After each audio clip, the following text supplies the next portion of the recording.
Welcome back to Mr. Nightveil. Tonight, I'm bringing you 10 first-hand accounts that will make you think twice before boarding a cruise ship. These aren't fiction. These are real testimonies from crew members, passengers, investigators, and survivors who experienced absolute terror on their first night at sea. From disappearances in international waters to discoveries that changed everything. These stories reveal what can happen when you're trapped on a ship with nowhere to run. If you're new here, subscribe and turn on notifications. Let's dive in. My name is Raymond, and I'm 34 years old.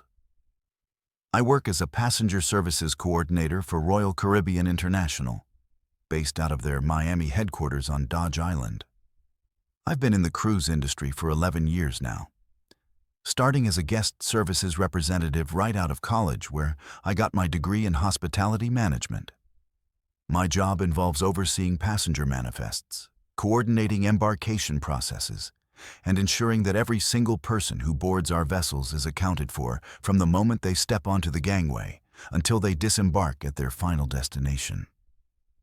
I'm telling you this because what happened in October 2019 aboard the Symphony of the Seas fundamentally changed how I view my profession. I've processed literally hundreds of thousands of passenger records. I know the systems inside and out, the PAVIC software, the facial recognition protocols, the RFID key card tracking, everything. I'm meticulous about my work because I understand that in international waters, the manifest isn't just a list of names.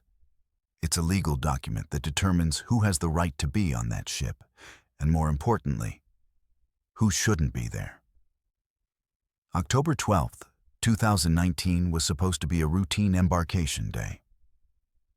I arrived at Port Miami at 6:47 in the morning, grabbed my usual café con leche from the terminal coffee shop, and headed up to the administrative offices on Deck 3. The Symphony of the Seas was scheduled to depart at 5 o'clock that evening for a 7-night Eastern Caribbean itinerary, hitting St. Martin, San Juan, and Labadee before returning to Miami. My morning started with the usual pre-boarding briefing at 7:30 in Conference Room B. The captain and hotel director were there, along with our chief security officer, Hector. We reviewed the manifest, 6,680 passengers and 2,200 crew members. Everything looked standard.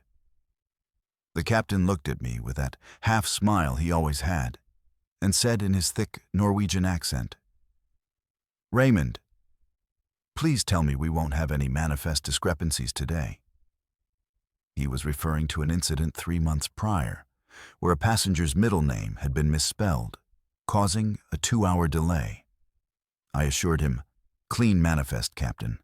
Triple-checked it myself yesterday."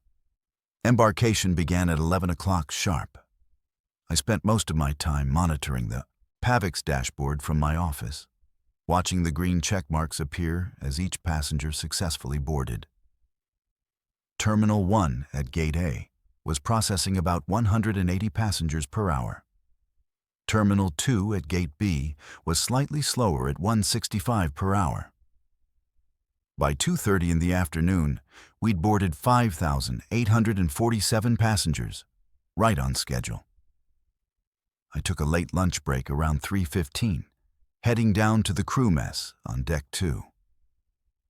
The chicken parmigiana was overcooked as usual, but I was too focused on my phone, checking the manifest updates every few minutes. One of the junior coordinators sat down across from me with her tray. "You're obsessing again," she said with that knowing smile. "I just want to make sure we're clean for departure," I replied. She laughed and said, "When have we ever had a major issue? I wish I could go back and warn myself about what was coming." At 4:23 in the afternoon, something caught my eye on my screen. The PAVIC system showed 6,681 passengers, one extra. I stared at the number, assuming it was a system glitch. I refreshed the screen multiple times. The number stayed at 6,681. I cross-referenced with the gate scanning logs. All gates showed correct counts, adding up to 6,680. I asked the junior coordinator to double-check on her terminal. She pulled up the manifest and said, "I'm seeing 6,680 on my screen, Raymond. What's wrong?" But my screen still showed that extra passenger. I tried logging out and back in. The number persisted. A cold feeling started spreading through my chest. I decided to run a full manifest comparison before departure. At 4:47, I ran a complete diagnostic. That's when I discovered it. Passenger number 4,891 had no embarkation timestamp. The name field showed as guest unverified in the system. No passport scan, no facial recognition data, no keycard issued. But according to the housekeeping system, cabin 8392 on deck 8 showed as occupied. My hands started shaking as I reached for my radio. I called Security Chief Hector, explained what I was seeing. His voice came back dismissive. "Probably data lag, Raymond. Fix it after we're gone." I insisted on physical verification. There was a long pause. Then he said, "Fine, but make it quick." We depart in 13 minutes. At 5:02, our scheduled departure time passed. The captain was furious. I could hear it in the tense radio chatter. Security team was dispatched to cabin 8392. There was radio silence for 8 long minutes. Then Hector's voice came back, but it was different, shaken. "Raymond," he said slowly, "get down here now. Bring the embarkation records from today." I grabbed my tablet and ran. When I reached deck 8, the cabin door was open. 3 security officers stood in the hallway, blocking my view. Hector pulled me aside into the corridor. His face was pale. "Inside that cabin," he said quietly, "there's a young woman. Early 20s maybe. Terrified, won't speak. No luggage, no passport, no identification.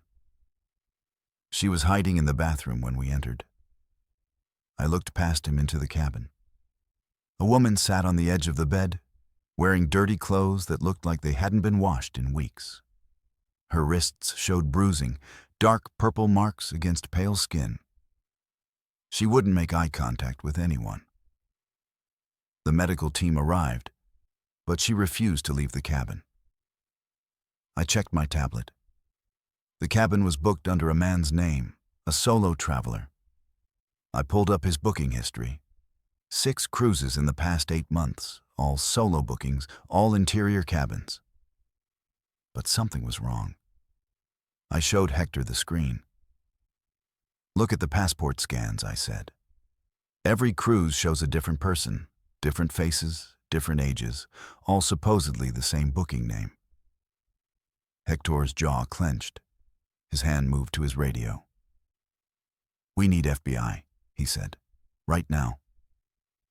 At 5:34, security located the man who'd booked the cabin.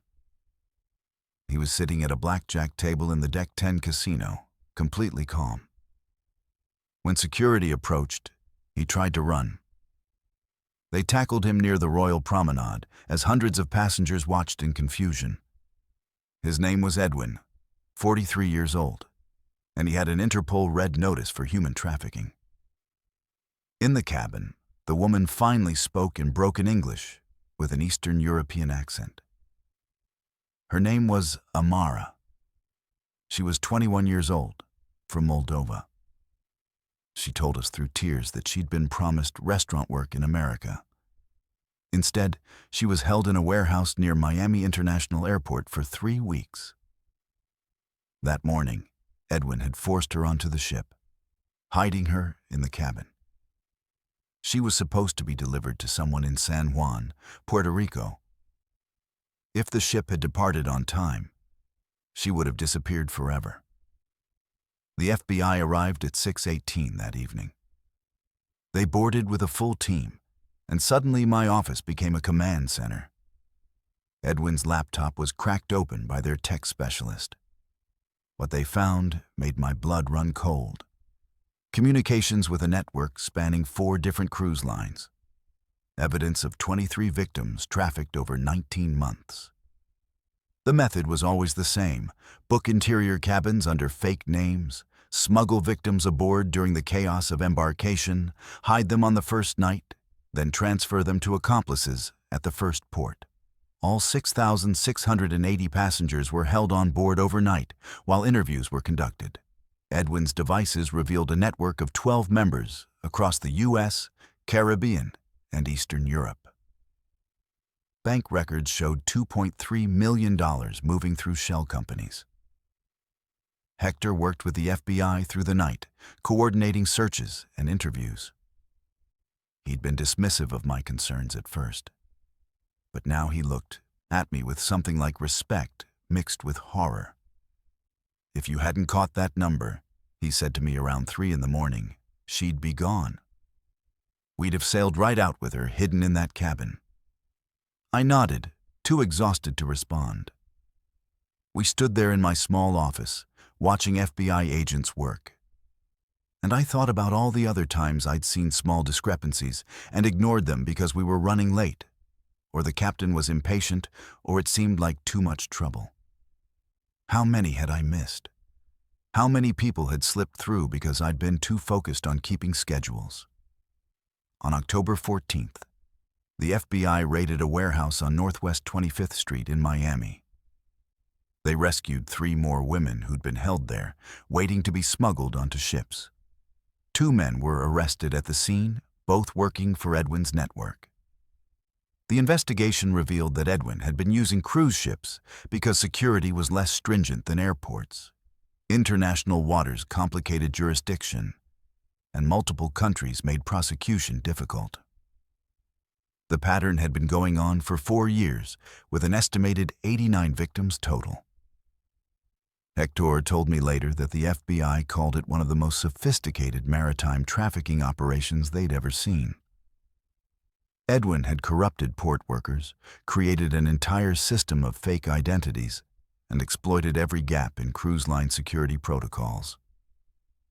If I had ignored that 1 extra number on my screen, if I had listened to Hector's first response and fixed it after departure, Amara would be gone. She'd be just another missing person in another country, another face on a poster that nobody looks at twice. But she's not. She's alive. She and the other rescued women were granted special visas and entered witness protection programs. They're rebuilding their lives now, slowly, with trauma counselors and support systems. Edwin was convicted in June 2021. 38 years in federal prison, with no possibility of parole. The other members of his network received sentences ranging from 8 to 18 years. Royal Caribbean implemented new security measures, enhanced manifest verification, and biometric exit confirmation. The industry created a shared database for suspicious bookings. The Coast Guard established a maritime human trafficking task force specifically because of this case. I received a commendation from the Department of Homeland Security, and I testified at Edwin's trial. Hector was there too, explaining how the security response worked once we identified the threat. But none of the recognition matters as much as knowing that 4 women are alive today, because I trusted my instincts about 1 number on a screen. I still work for the cruise line, but I transferred to the security training division. I teach new employees how to spot discrepancies, how to trust their gut even when the pressure is on to keep schedules. I show them this case, walk them through every step, explain how 1 small detail saved lives. I have nightmares sometimes. In them, I see that number, 6,681, and I ignore it. I tell Hector it's probably nothing. Let the ship sail on time because the captain is angry about the delay, and Amara's face disappears into dark water. And I wake up knowing I could have saved her, but didn't. I wake up sweating, reaching for my phone to check the time, to ground myself in reality. Every number on that manifest represents a real person, a real life. I almost let that ship leave. I was 30 seconds from walking away when Hector first told me it was just data lag and to forget about it. But something in my gut said no. Check again. Look deeper. Don't let this go. One number saved 4 lives that day. One discrepancy that I could have easily dismissed as a computer error changed everything. Pay attention to the details. Trust your training. Trust that feeling when something doesn't add up, even if you can't explain why. Because in international waters, you might be someone's only chance. You might be the only person standing between a victim and a lifetime of horror. And if you ignore that small voice telling you something's wrong, if you prioritize convenience over caution, you'll spend the rest of your life wondering who you could have saved. I almost made that mistake. I almost chose the schedule over the person. But I didn't. And Amara is alive because of it. That's what I think about every single day when I log into that Pavik system and watch those numbers appear on the screen. Every single one matters. Every single one is someone's daughter, someone's sister, someone's entire world. And I'll never forget that again. My name is Aubrey, and I'm 29 years old. I work as a registered nurse on the Harmony of the Seas, one of the largest cruise ships in the world. I've been doing this for 5 years now, after spending 3 years in an emergency room in Houston, Texas. I'm certified in emergency medicine, trauma care, and advanced cardiac life support. I've seen just about everything you can imagine in a medical setting, from heart attacks to severe injuries. And I thought nothing could shake me anymore. But what happened on March 6th, 2021, during the first night of a 7-day Western Caribbean cruise changed everything. I now refuse to work night shifts. I transferred to day rotation only, and even then, I have trouble sleeping. What I witnessed that night wasn't just a medical emergency. It was murder, carefully planned and coldly executed, and I almost missed it entirely. March 6th started like any other embarkation day. We departed Fort Lauderdale at 4 in the afternoon, heading for Cozumel, Roatan, and Costa Maya. I was assigned the night shift, 8 p.m. to 8 a.m., in the medical center on Deck 2. The evening was quiet at first. A few cases of seasickness, one twisted ankle from someone who'd had too much to drink at the sail-away party. Nothing unusual. Around 11:30, I was catching up on paperwork when the phone rang. The voice on the other end was male, panicked, breathing hard. "My wife," he said. "She's not breathing. Cabin 7284. Please hurry." I grabbed the emergency kit and ran. When you get a call like that, every second matters. My heart was pounding as I sprinted through the corridors. I reached the cabin in under 3 minutes, which felt like an eternity. The door was open when I arrived. A man stood in the doorway, maybe 50 years old, wearing expensive silk pajamas. His name was Orion. He looked calm now, too calm for someone who just made a frantic call about his dying wife. The panic from the phone call had completely vanished from his voice. "I'm sorry," he said quietly, false alarm. "She's fine now. Just sleeping." I could hear something off in his voice, a flatness that didn't match the situation.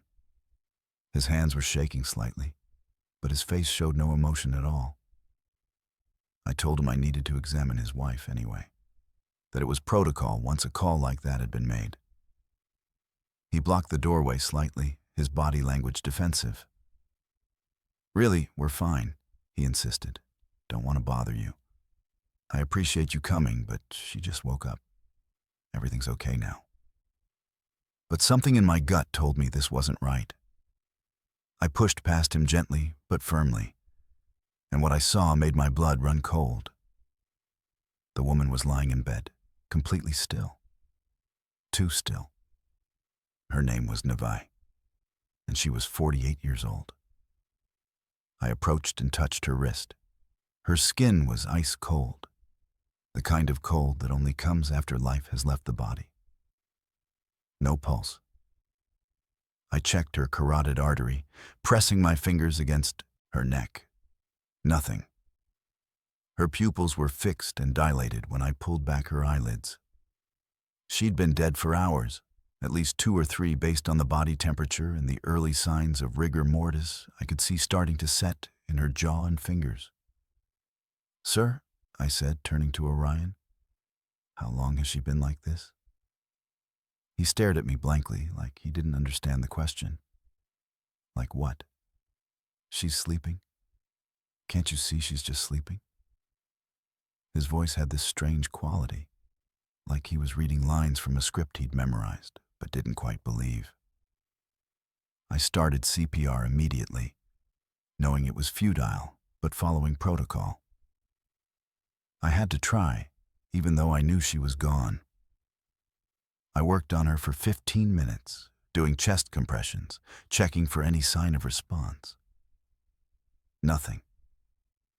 Orion just stood there watching me, not crying, not panicking, just watching with this blank expression. When I finally stopped, exhausted and knowing there was nothing more I could do, I radioed for the security team and told them we had a death that needed investigation. "Sir, I need you to tell me exactly what happened tonight," I said to Orion. His story kept changing. First, he said she'd had a headache after dinner. Then he said stomach pain. Then maybe she felt dizzy earlier. "Wait, no," he corrected himself. "She said her chest felt tight." None of it made sense. The timeline was all wrong. The symptoms didn't connect. And his manner was completely off for someone whose wife had just died.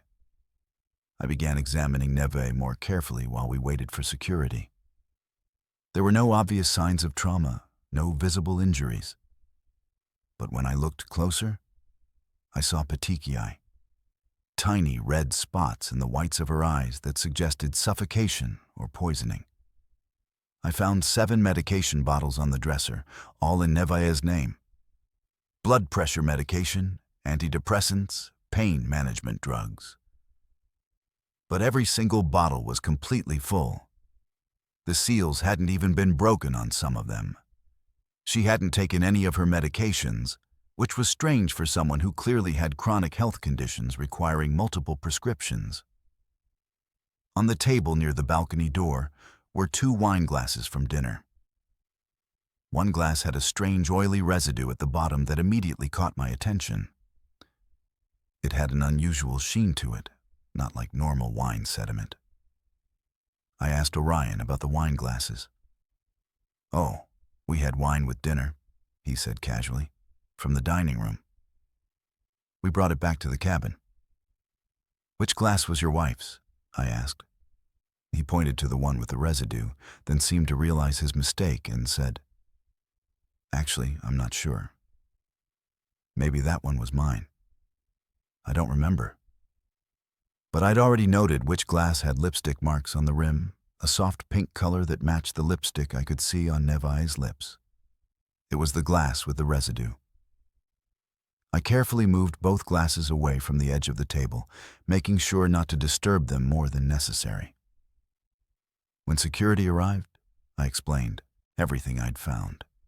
The cold body temperature suggesting she'd been dead for hours. The changing stories from Orion. The petechiae in her eyes. The unused medications. The suspicious residue in the wine glass. Security sealed the cabin as a potential crime scene and took Orion to a separate room for questioning. I helped move Nightveil's body to the ship's morgue on Deck 1. As we transferred her onto the gurney, I noticed bruising on her upper arms, fresh purple marks that looked exactly like finger impressions, like someone had grabbed her very hard. I documented everything with photographs. took detailed notes about the body temperature, the rigor mortis, the petechiae, the bruising. In the morgue, I did a more thorough preliminary examination. I found what looked like irritation around her mouth and nose, subtle but there. I took swabs and samples of everything I could, knowing the FBI would need this evidence when they boarded at our next port. I went back to review the embarkation documents and found Nightveil's health questionnaire. She'd listed all 7 of those medications as drugs she was currently taking daily. But the bottles were full. Why would someone stop taking their blood pressure medication and antidepressants suddenly? It made no sense unless someone had prevented her from taking them. I also found their travel insurance documents in the system. There was a life insurance policy on Nightveil's life for $500,000, with Orion listed as the sole beneficiary. The policy had been purchased just 3 weeks before the cruise, on February 15th. I dug deeper into their booking history and found they'd had a previous policy from 2019 that was only for $50,000. Someone had increased it tenfold right before this trip. That's when I knew for certain this wasn't an accident. The FBI boarded when we reached Grand Cayman on March 8th. I gave them everything I'd documented, every piece of evidence I'd collected, every inconsistency I'd noticed. They questioned Orion for 8 hours. At first, he stuck to his story. Nightveil had been feeling unwell all evening. She must have accidentally taken too many pills. He'd fallen asleep and woke up to find her unresponsive. That's when he called me. But the timeline didn't work. The body temperature and rigor mortis proved she'd been dead since around 10 or 11 p.m.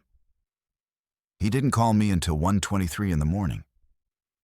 "Why did you wait more than 2 hours to call for medical help?" they asked him. He had no good answer.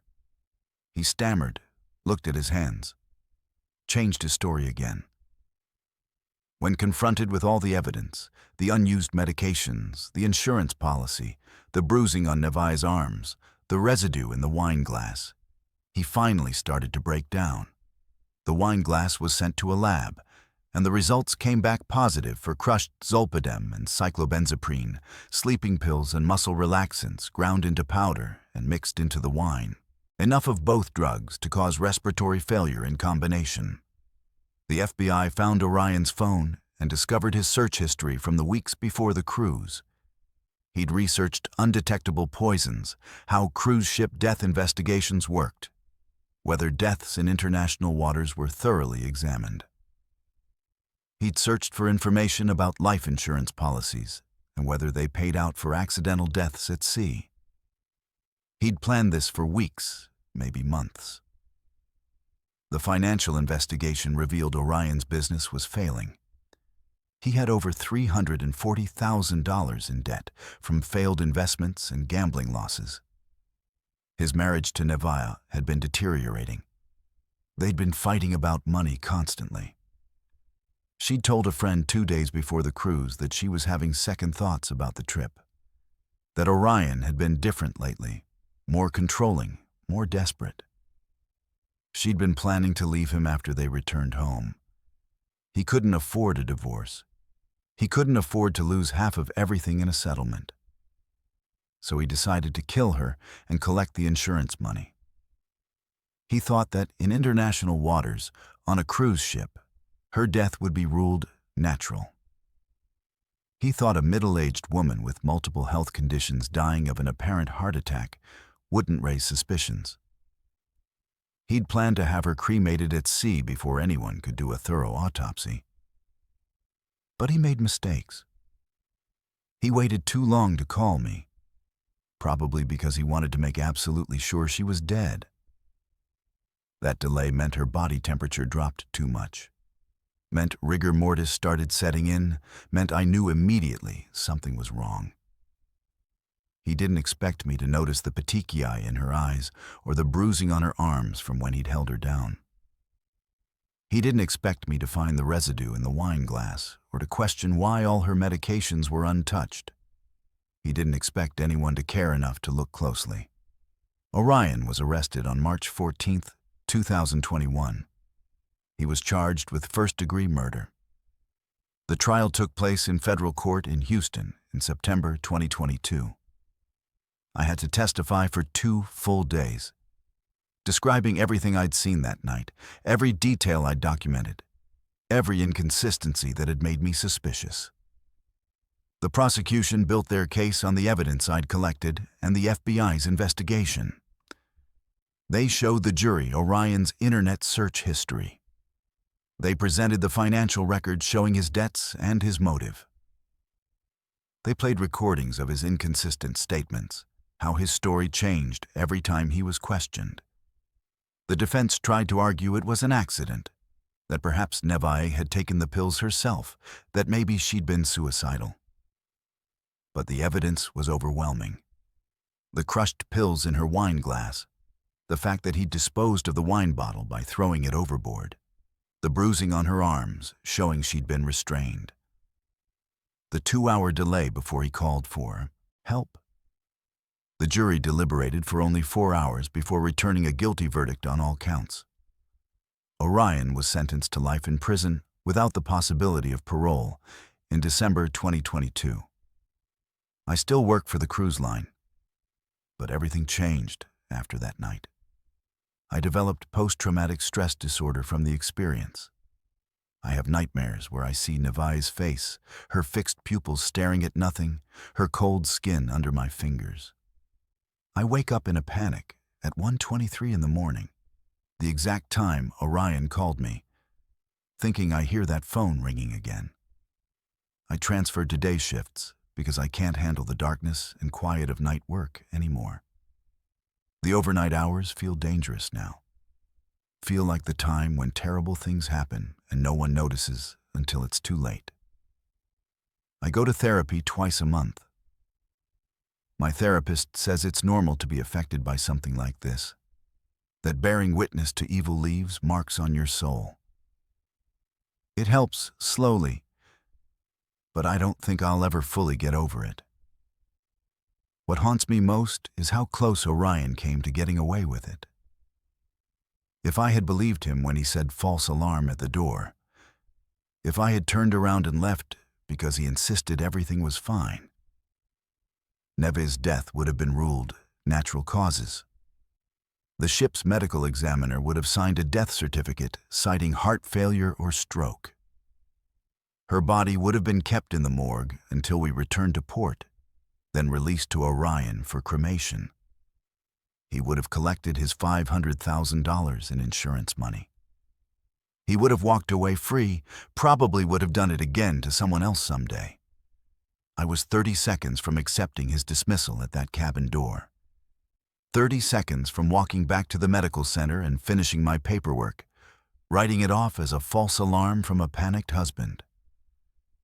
But something in his voice, that strange flatness, the way his hands shook while his face showed nothing, made me push past him into that cabin.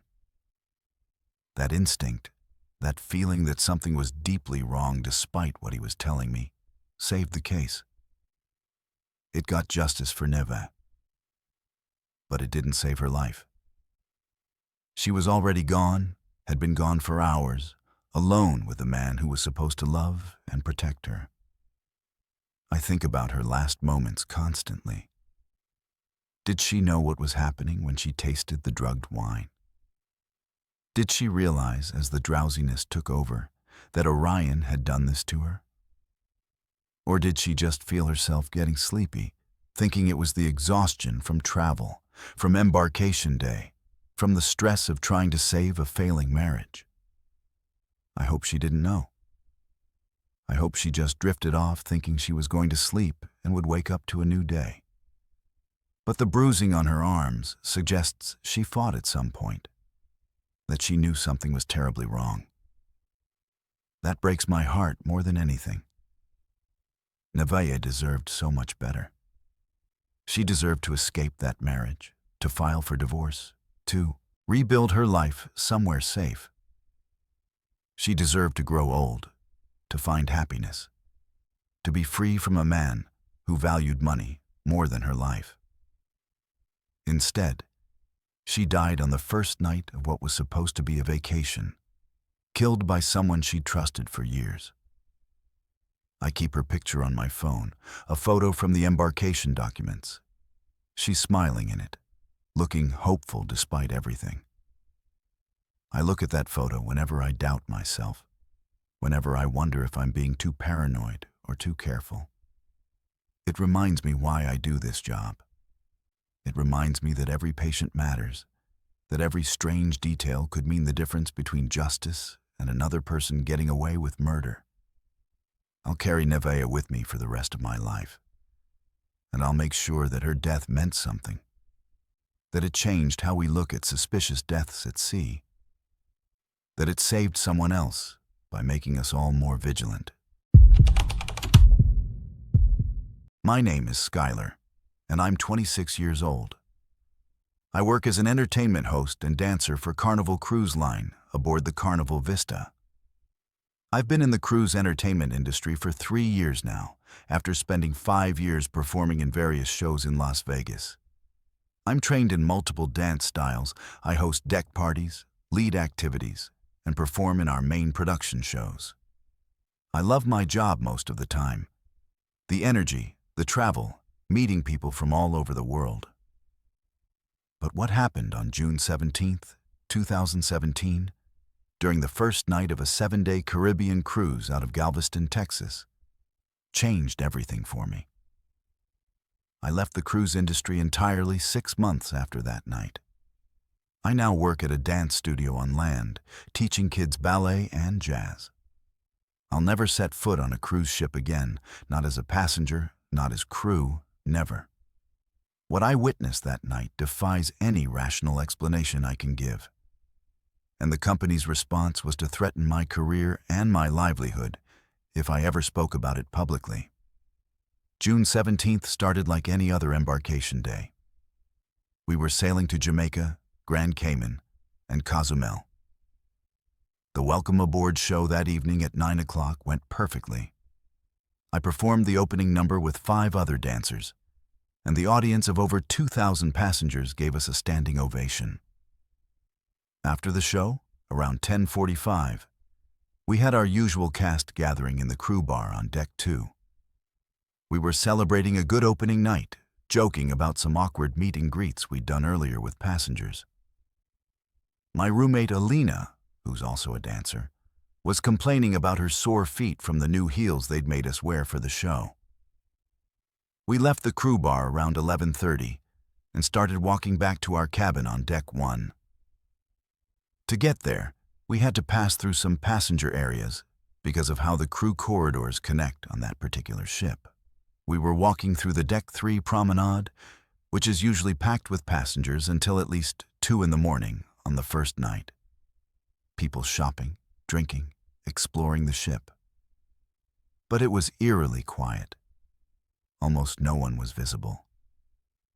Maybe 3 or 4 people in the entire long corridor, when there should have been hundreds. Alina and I joked that everyone must be seasick already, even though the seas were completely calm.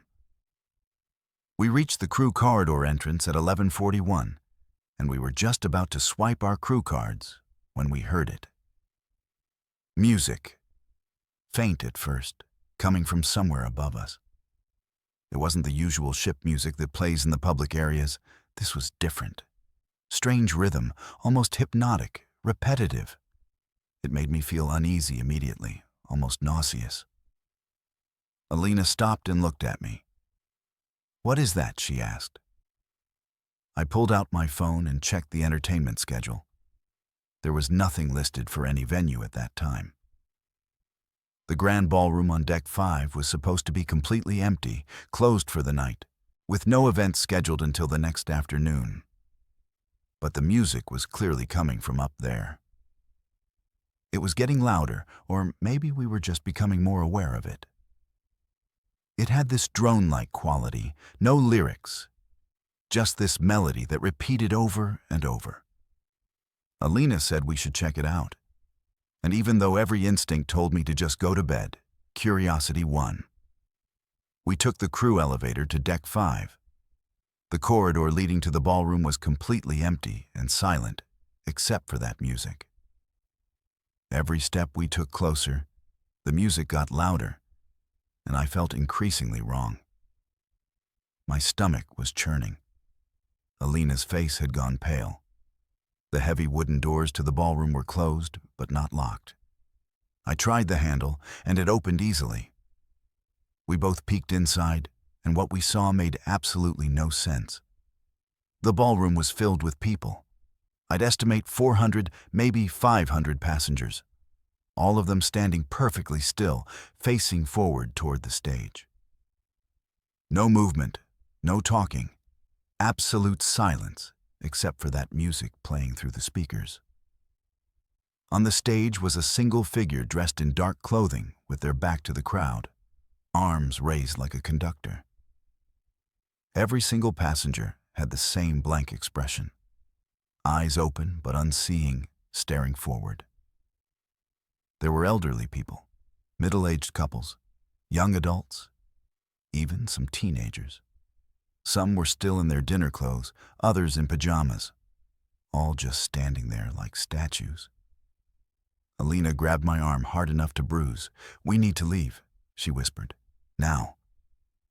But I was frozen, trying to understand what I was seeing.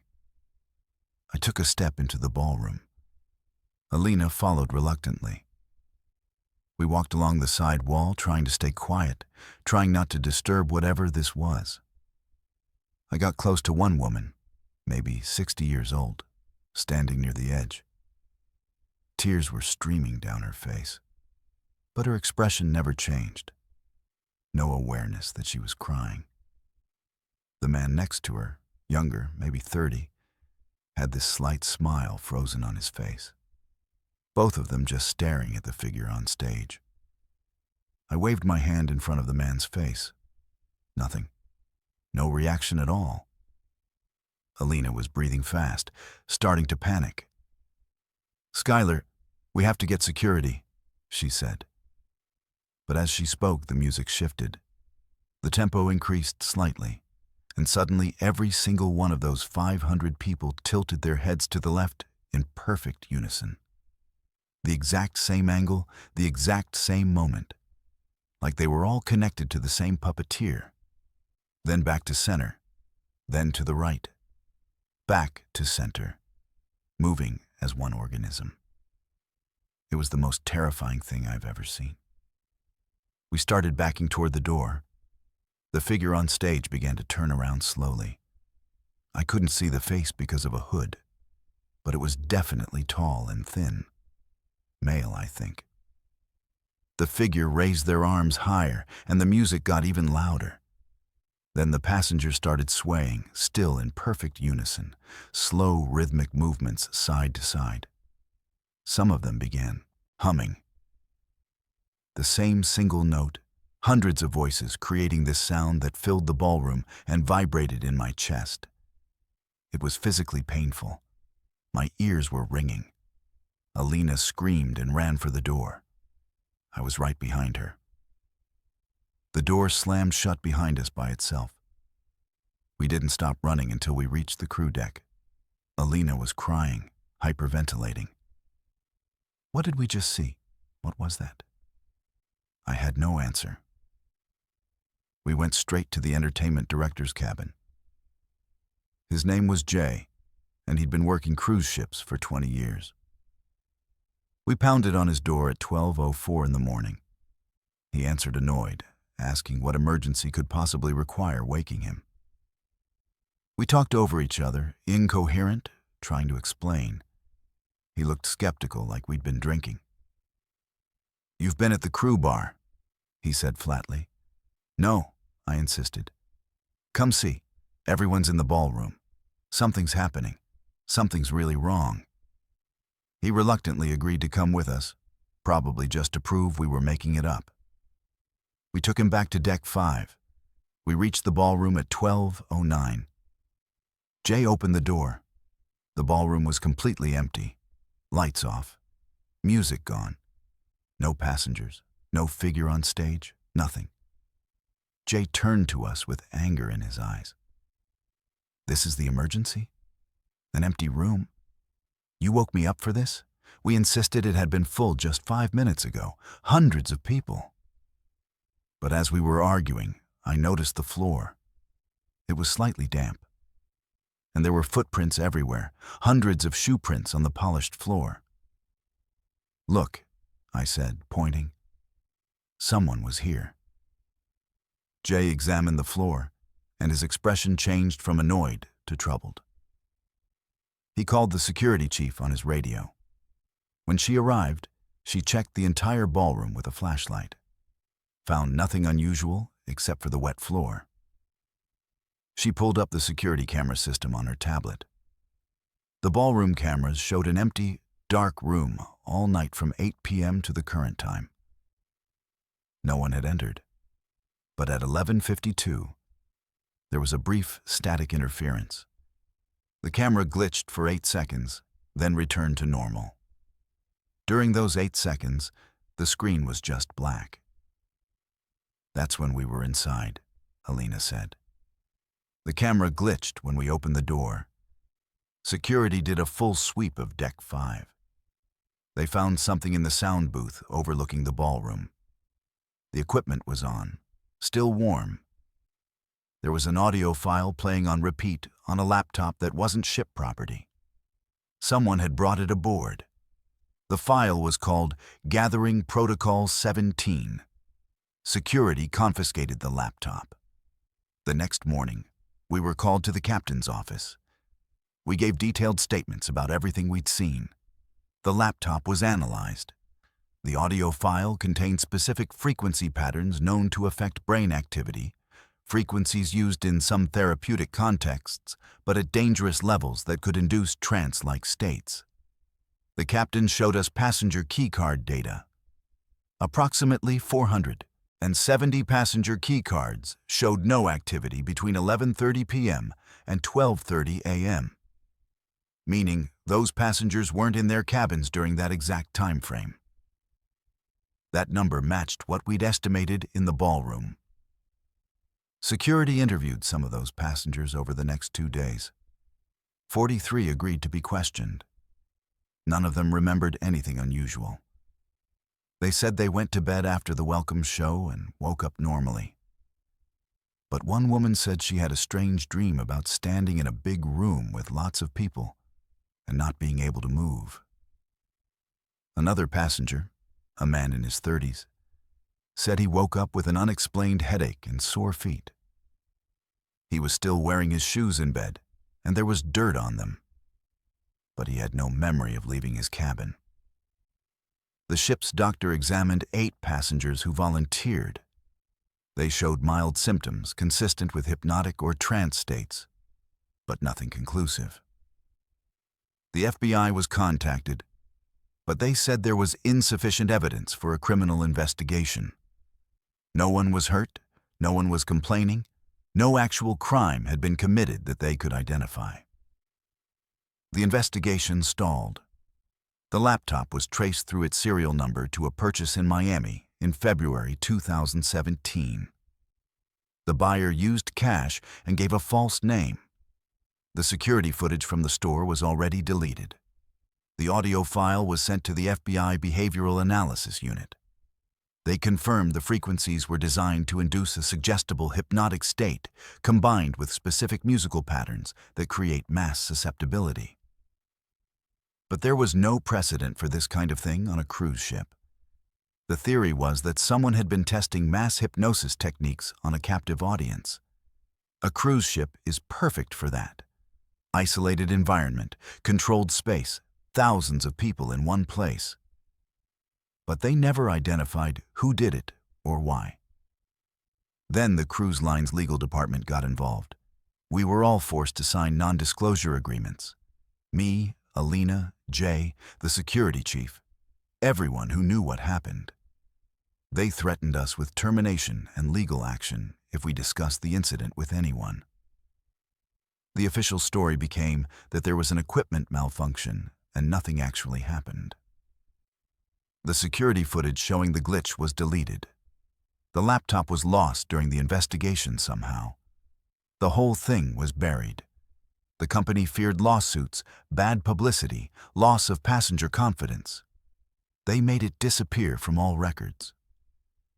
As far as Carnival Cruise Line is concerned, nothing happened on June 17, 2017. But I know what I saw. So does Alina. 470 passengers were hypnotized that night. Someone conducted an experiment on them without their knowledge or consent. Someone controlled their bodies, made them move in unison, made them stand there for over an hour doing whatever that figure on stage wanted. And whoever did it is still out there. Maybe they've done it on other ships. Maybe they're perfecting their technique. I found an online forum in 2019 where someone claimed a similar experience on a different cruise line. They described a mass gathering, passengers in trance states, a mysterious figure conducting them. But the post was deleted within hours, and the user account was suspended. I tried to contact the person, but they'd vanished completely. I still have nightmares about those synchronized head movements. Hundreds of people moving as one, no individual will, no consciousness. Just puppets being controlled by someone else. They weren't people anymore in that moment. They were things being manipulated. I wonder constantly who that figure was. What did they want? Was it just an experiment, or was there a larger purpose? Were they testing the limits of control, seeing how many people they could influence at once? And the most terrifying question, are they still doing it? I receive threatening letters occasionally. Anonymous. They say things like, "Forget what you saw and stay quiet." That makes me believe whoever did this knows I was there, knows I'm a witness, and wants to make sure I never speak out. The NDAs expire after 10 years. In 2027, I'll legally be able to talk about this without risking everything. But will I? Will anyone believe me? Or will I just be labeled another conspiracy theorist making up stories about cruise ships? What bothers me most is that 470 people have no idea what happened to them. They went to sleep thinking they'd had a normal evening. They have no memory of being controlled, of standing in that ballroom for over an hour, of being someone's experiment. Is ignorance better than knowing? Would they want to know the truth? Or would it destroy their sense of safety and control over their own bodies? I don't have those answers. All I know is that something evil happened on that ship, and nobody with power cares enough to find out who did it or stop them from doing it again. The ocean is vast, and cruise ships are everywhere, carrying thousands of people who trust that they're safe. But how many other experiments are happening right now? How many other crews are being silenced with threats and legal action? How many passengers are being used as test subjects without ever knowing? I left the cruise industry in January 2018. I couldn't do it anymore. The fear, the knowledge that something so wrong could happen and be covered up so easily, it broke something in me. I teach dance to children now in a small studio in Nevada. It's simple, it's safe, it's on solid ground. But I'm always looking over my shoulder. Those letters still come, even though I haven't spoken publicly about what happened. Someone is watching, making sure I stay quiet. And that terrifies me more than anything, because it means the person responsible has resources, has reach, has the ability to track me even years later. Whatever happened that night was bigger than just one incident. It was part of something larger, something organized. And until someone with real authority decides to investigate properly, it's going to keep happening. People will keep being used as experiments, and no one will ever know the truth except for a few crew members too scared to speak. My name is Wilder, and I'm 41 years old. I work as a marine engineer for Norwegian Cruise Line aboard the Norwegian Epic. I've been in maritime engineering for 16 years now, and I'm a certified marine engineer with expertise in ship systems, including propulsion, electrical, plumbing, and HVAC. I know ship layouts better than anyone on this vessel. Every corridor, every tunnel, every access point. I've walked these maintenance passages thousands of times over the 5 years I've been assigned to this particular ship. I'm telling you this because what I discovered in September 2023 in a sealed maintenance tunnel fundamentally changed how I view every cruise ship I've ever worked on. What was hidden in that space had been there for 13 years, and it revealed a crime that someone had worked very hard to cover up. I question everything now. Every sealed door, every closed-off space, every area marked as restricted. Because if this could be hidden for over a decade, what else is concealed in the places we never look? September 8th, 2023 was supposed to be a routine night. The Norwegian Epic was in port at Barcelona, Spain, preparing for departure on a 12-night Mediterranean cruise. My shift was 8 p.m. to 4 a.m., monitoring engine room systems and doing routine maintenance checks. We departed at 6 that evening, and everything was running smoothly. Around 10:30, I detected a minor vibration in the starboard propulsion system. Nothing serious, but worth investigating before it became a problem. I grabbed my flashlight and tool bag and headed down to the access tunnel that leads to the propulsion maintenance point. The ship has an extensive network of these tunnels connecting all the decks. They're narrow, hot, loud, and only crew members use them. Most passengers don't even know they exist. I was following the tunnel map on my tablet, heading through the Deck 2 maintenance corridor, when I noticed something I'd never seen before on the blueprint. A dead-end tunnel marked as sealed with a date notation of 2010. That's the year this ship was launched. I'd walked past this intersection hundreds of times and never noticed that marking. Curious, I checked the physical location. There was a sealed hatchway just a few meters from where I stood. Heavy steel, welded shut, painted over. The paint was old and cracking, rust showing through at the edges. The hatch had a marking that said, "Authorized personnel only. Do not open," but no other identification. I pulled up the ship's maintenance database on my tablet. There were no records of this tunnel, no explanation for why it had been sealed, no maintenance logs referencing it at all. That was strange because everything on a ship like this is meticulously documented. I tapped the hatch with my wrench. It sounded hollow behind it. There was definitely empty space back there.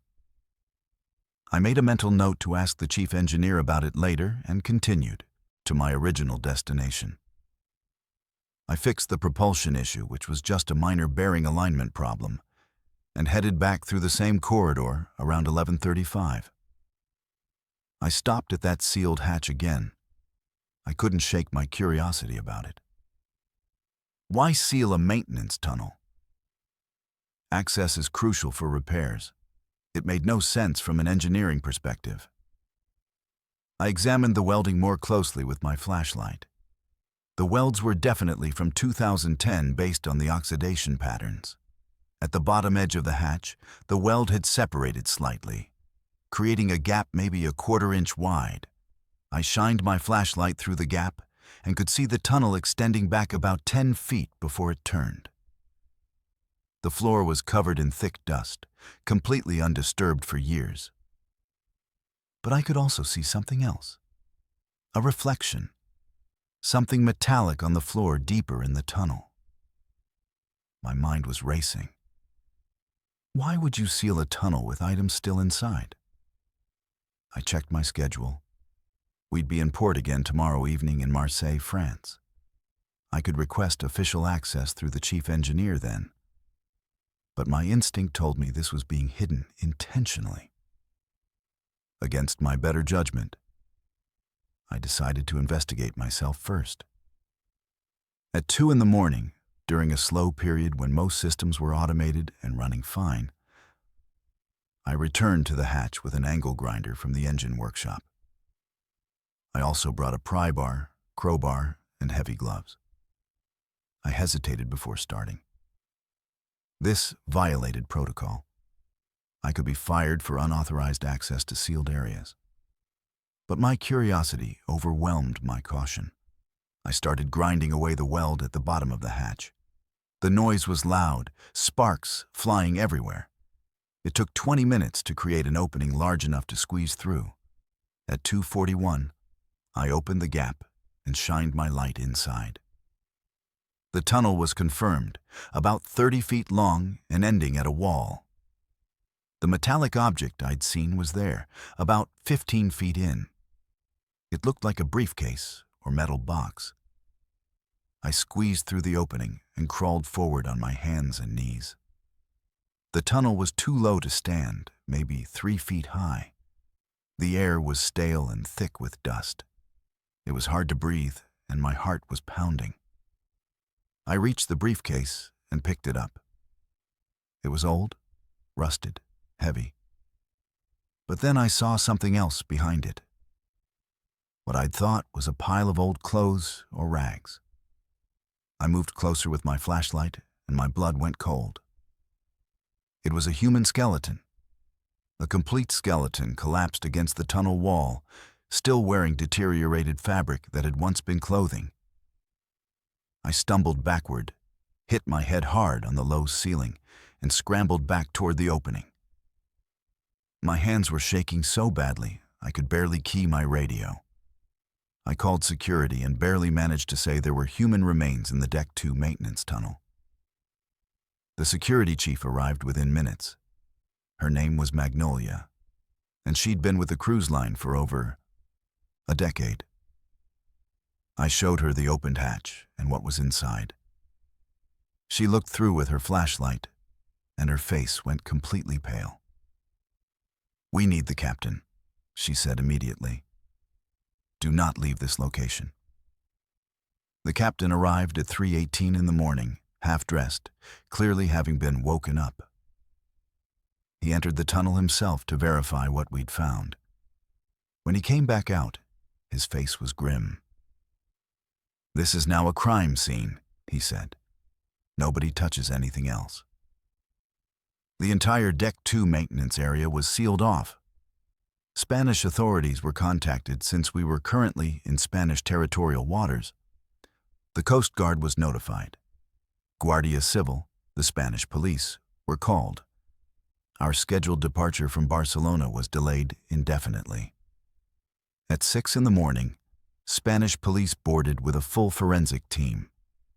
They spent hours photographing and documenting everything in that tunnel.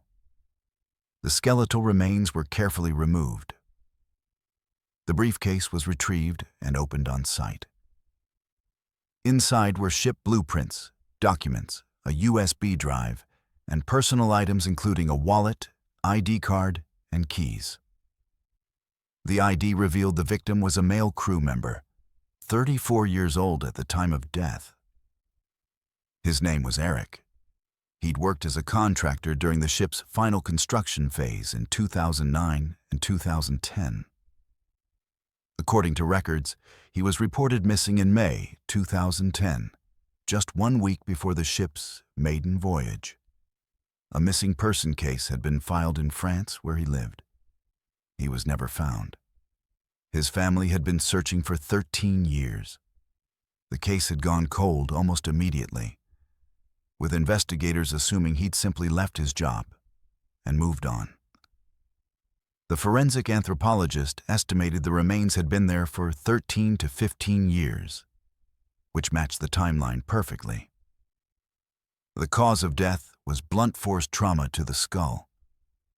There were multiple fractures consistent with being struck by a heavy object. Blood evidence on the tunnel walls confirmed he died inside that space. The timeline of death was estimated at May 14th to 18th, 2010. The tunnel was sealed on May 20th, according to construction records. just 5 days after Eric disappeared. Someone had killed him, left his body in that tunnel, and then sealed it permanently, thinking it would never be discovered. The USB drive examination revealed something even more disturbing. It contained video files that Eric had recorded in the weeks before his death. The videos showed him documenting serious construction shortcuts and safety violations during the ship's construction, substandard materials being used, falsified inspection reports, regulatory violations that could have endangered passengers. He'd been collecting evidence, building a whistleblower case. The final video was dated May 14th, 2010. In it, Eric said he was meeting with the construction supervisor that evening to discuss reporting the violations to maritime authorities. He never made another video after that. The investigation focused on the construction crew from 2010. The ship had been built at the STX France shipyard in Saint-Nazaire. Police tracked down the construction supervisor who'd been in charge during that period. He was living in Italy. He was arrested on September 15, 2023, by Italian police and extradited to Spain for questioning. Initially, he denied everything. But when faced with the video evidence from Eric's USB drive, he eventually confessed. He admitted to confronting Eric about the recordings on May 15, 2010. They argued. The supervisor lost his temper and struck Eric with a pipe wrench. The blow killed him. Panicking, the supervisor hid the body in the maintenance tunnel that was scheduled to be sealed the next day anyway, due to what he claimed was a design change.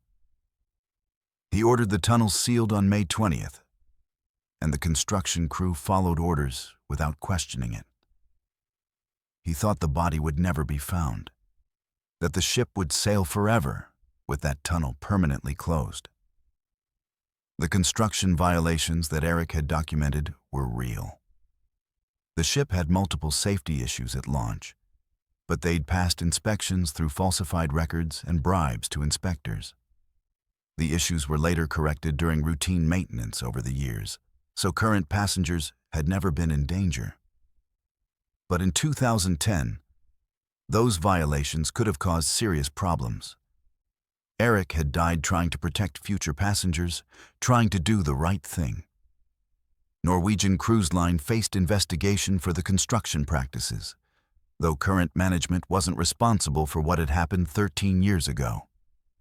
The shipyard faced penalties and lawsuits from Eric's family. The supervisor's trial began in March 2024 in Spain. He was found guilty of murder, evidence tampering, and fraud related to the construction violations. He was sentenced to 28 years in a Spanish prison.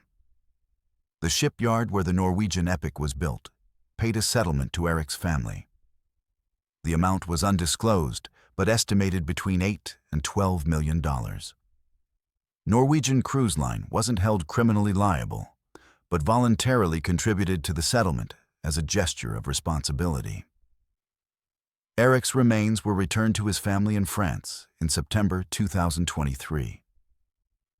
They held a proper burial service attended by former colleagues, family members, and maritime safety advocates who'd followed the case.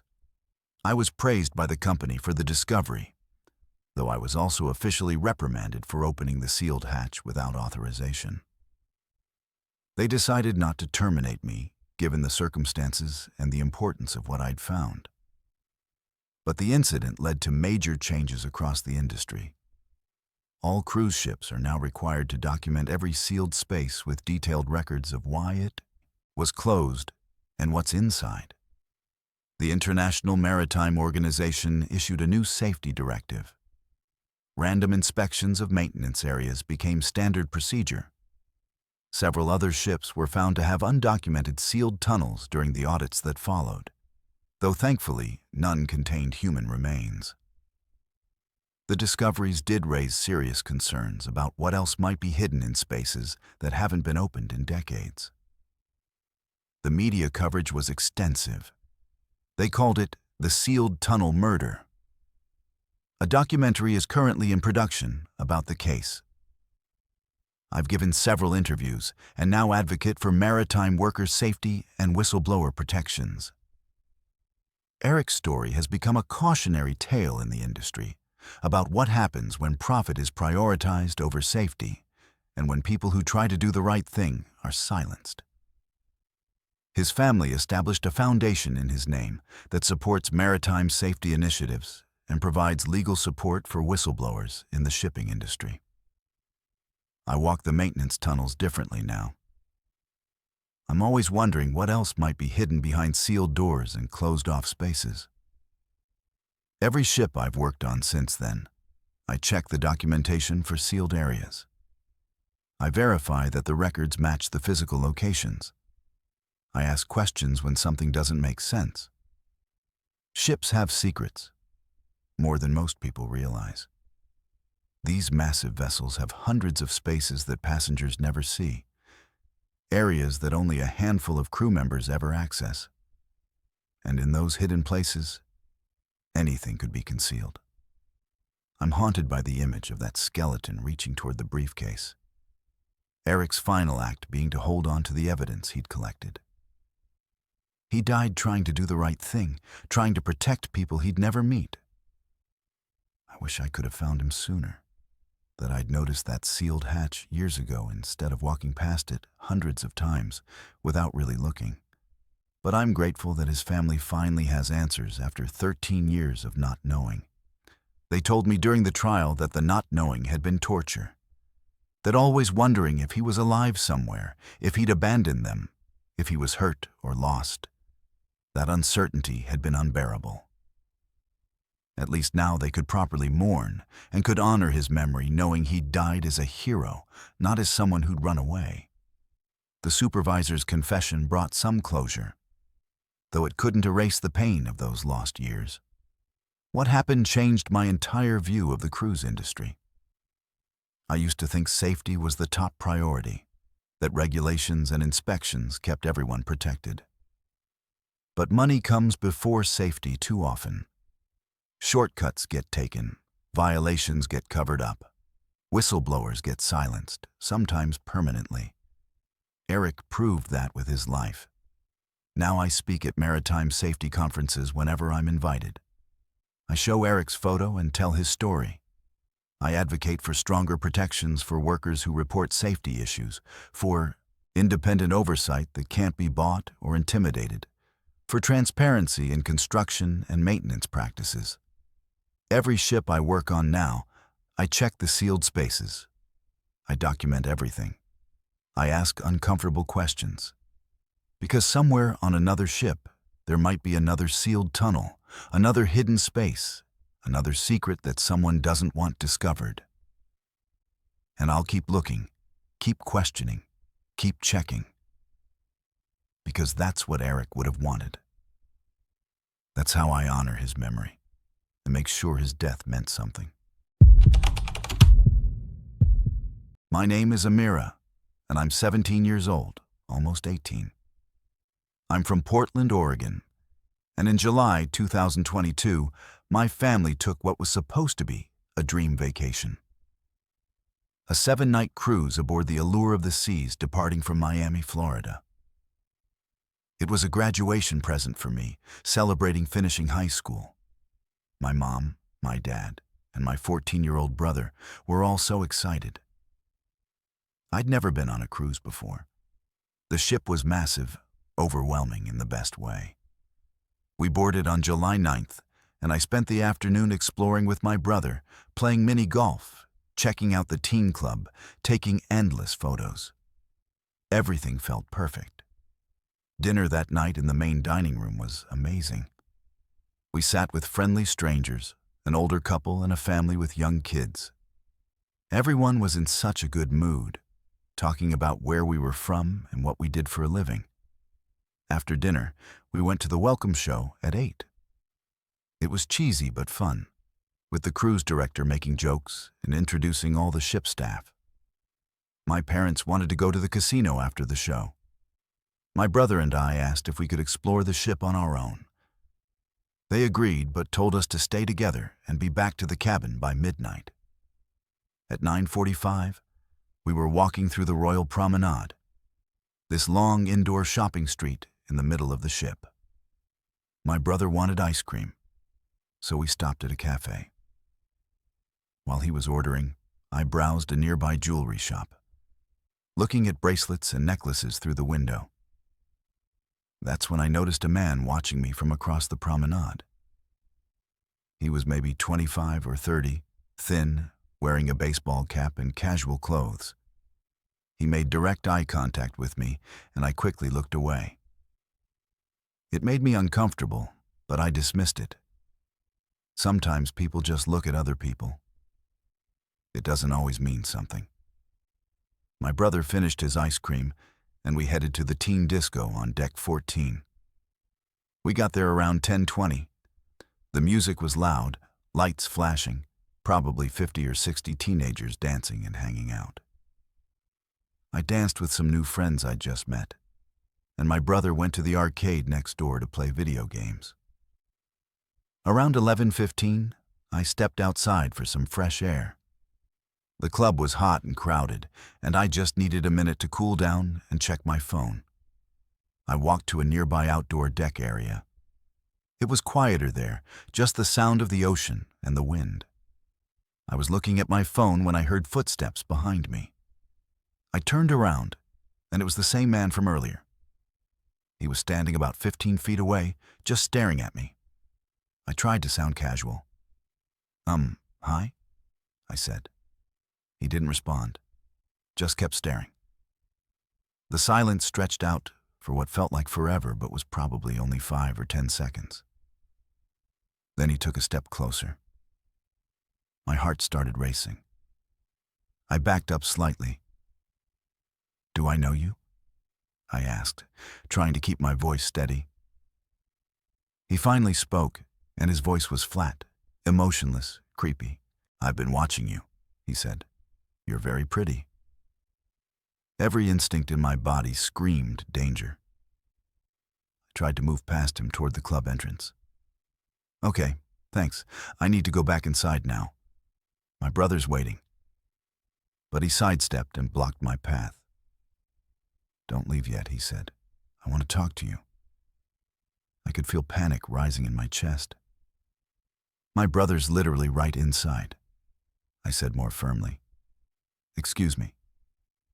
I pushed past him quickly and walked as fast as I could back to the club entrance.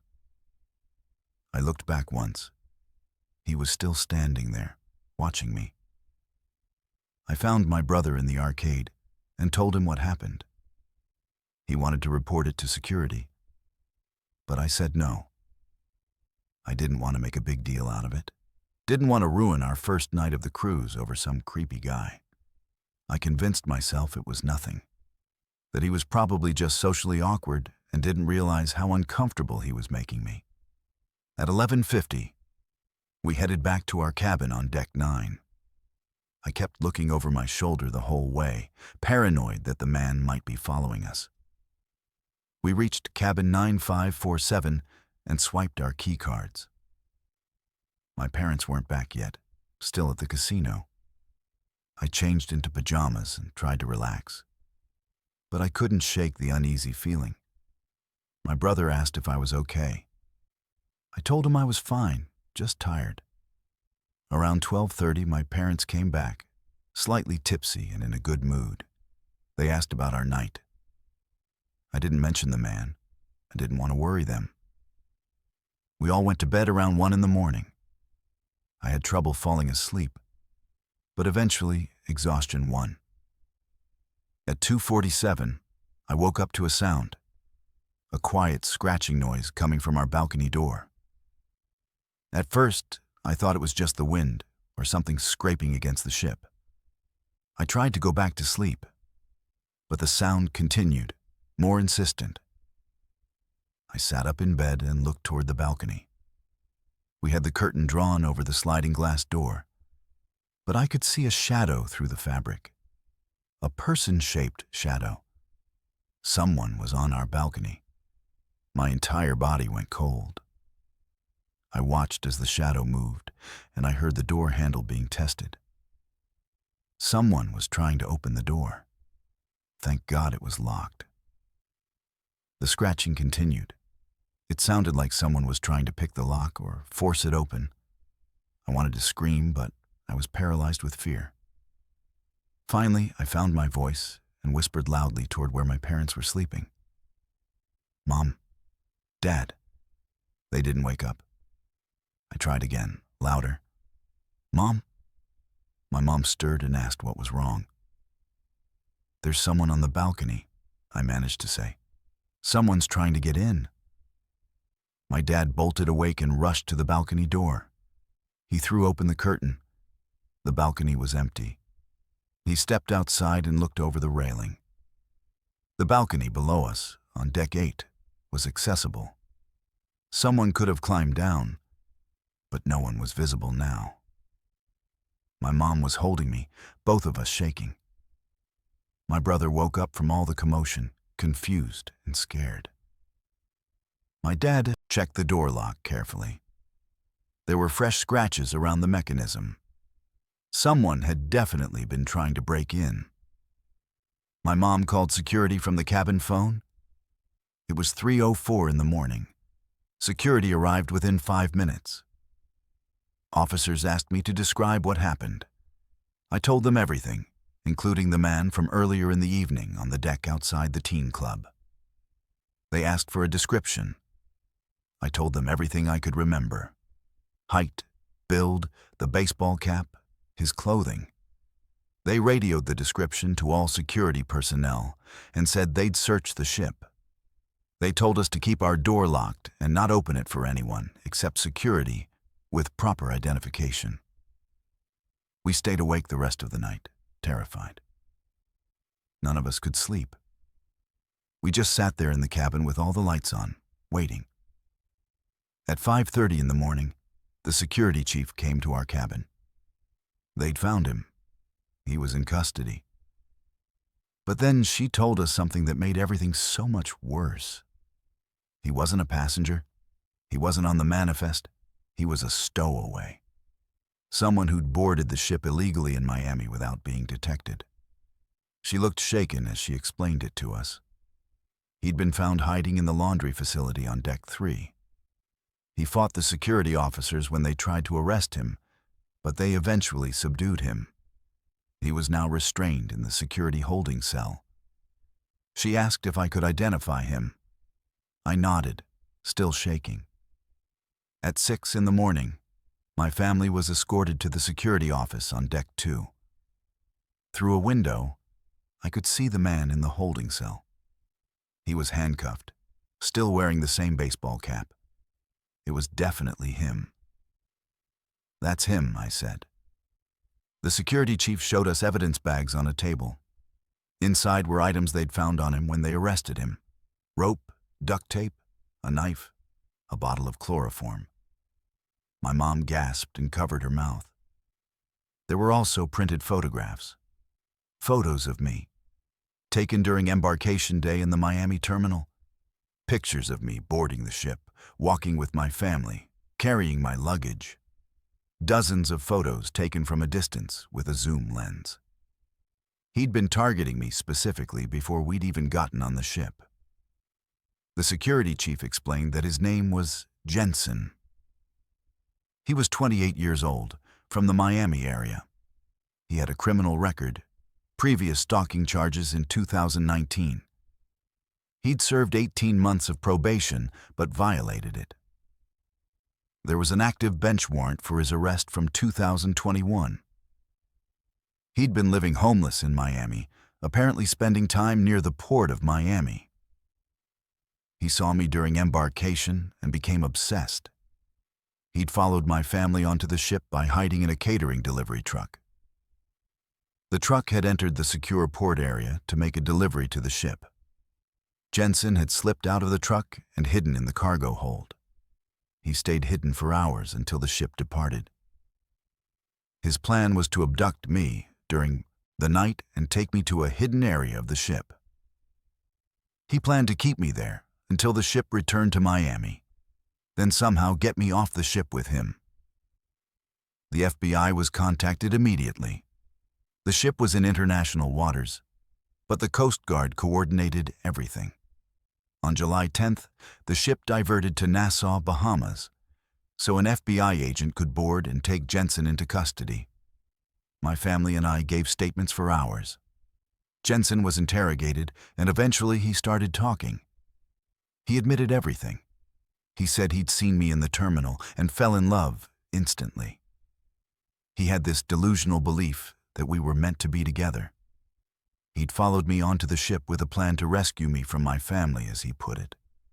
He intended to keep me hidden until we got back to Miami, and then we'd run away together. When asked about the rope, knife, and duct tape, he said just in case she didn't understand.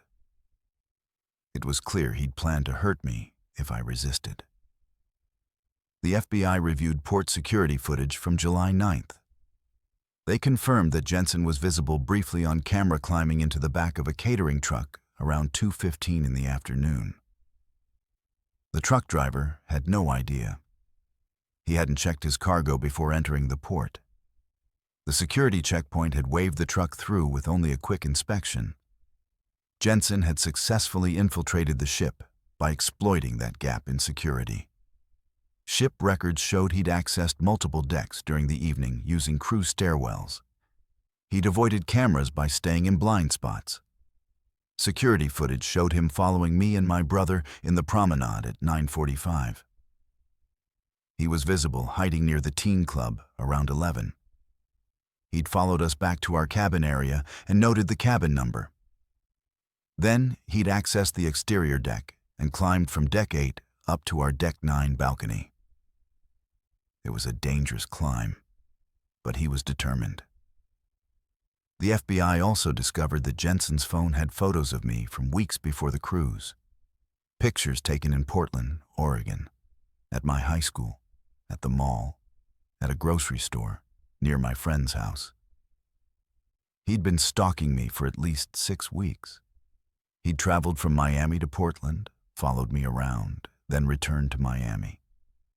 He'd learned about our family cruise, possibly from overhearing a conversation or from social media. My mom had posted on Facebook about our upcoming Caribbean cruise with a family photo and the hashtag #Blessed. That single post had given Jensen all the information he needed.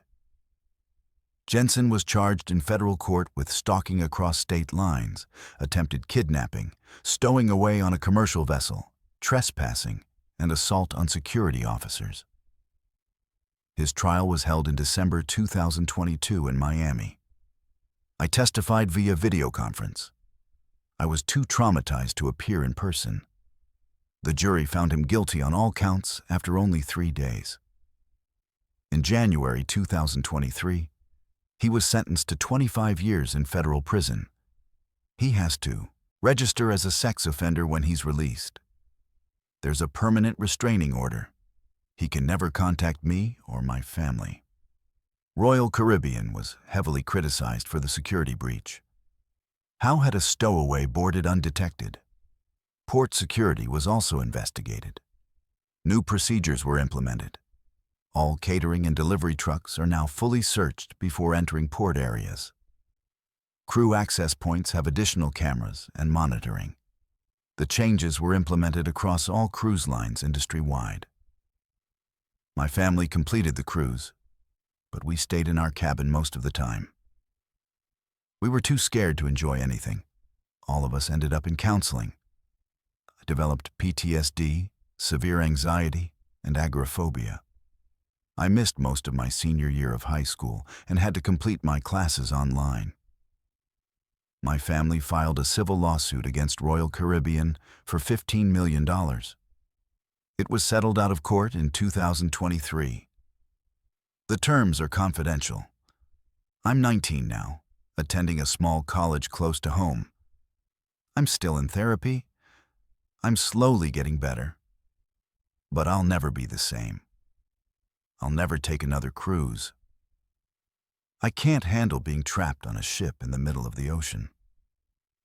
He climbed 8 stories to reach me. Nothing stopped him. I'm hyper-aware of my surroundings all the time now. I check every room before entering. I lock every door, every window.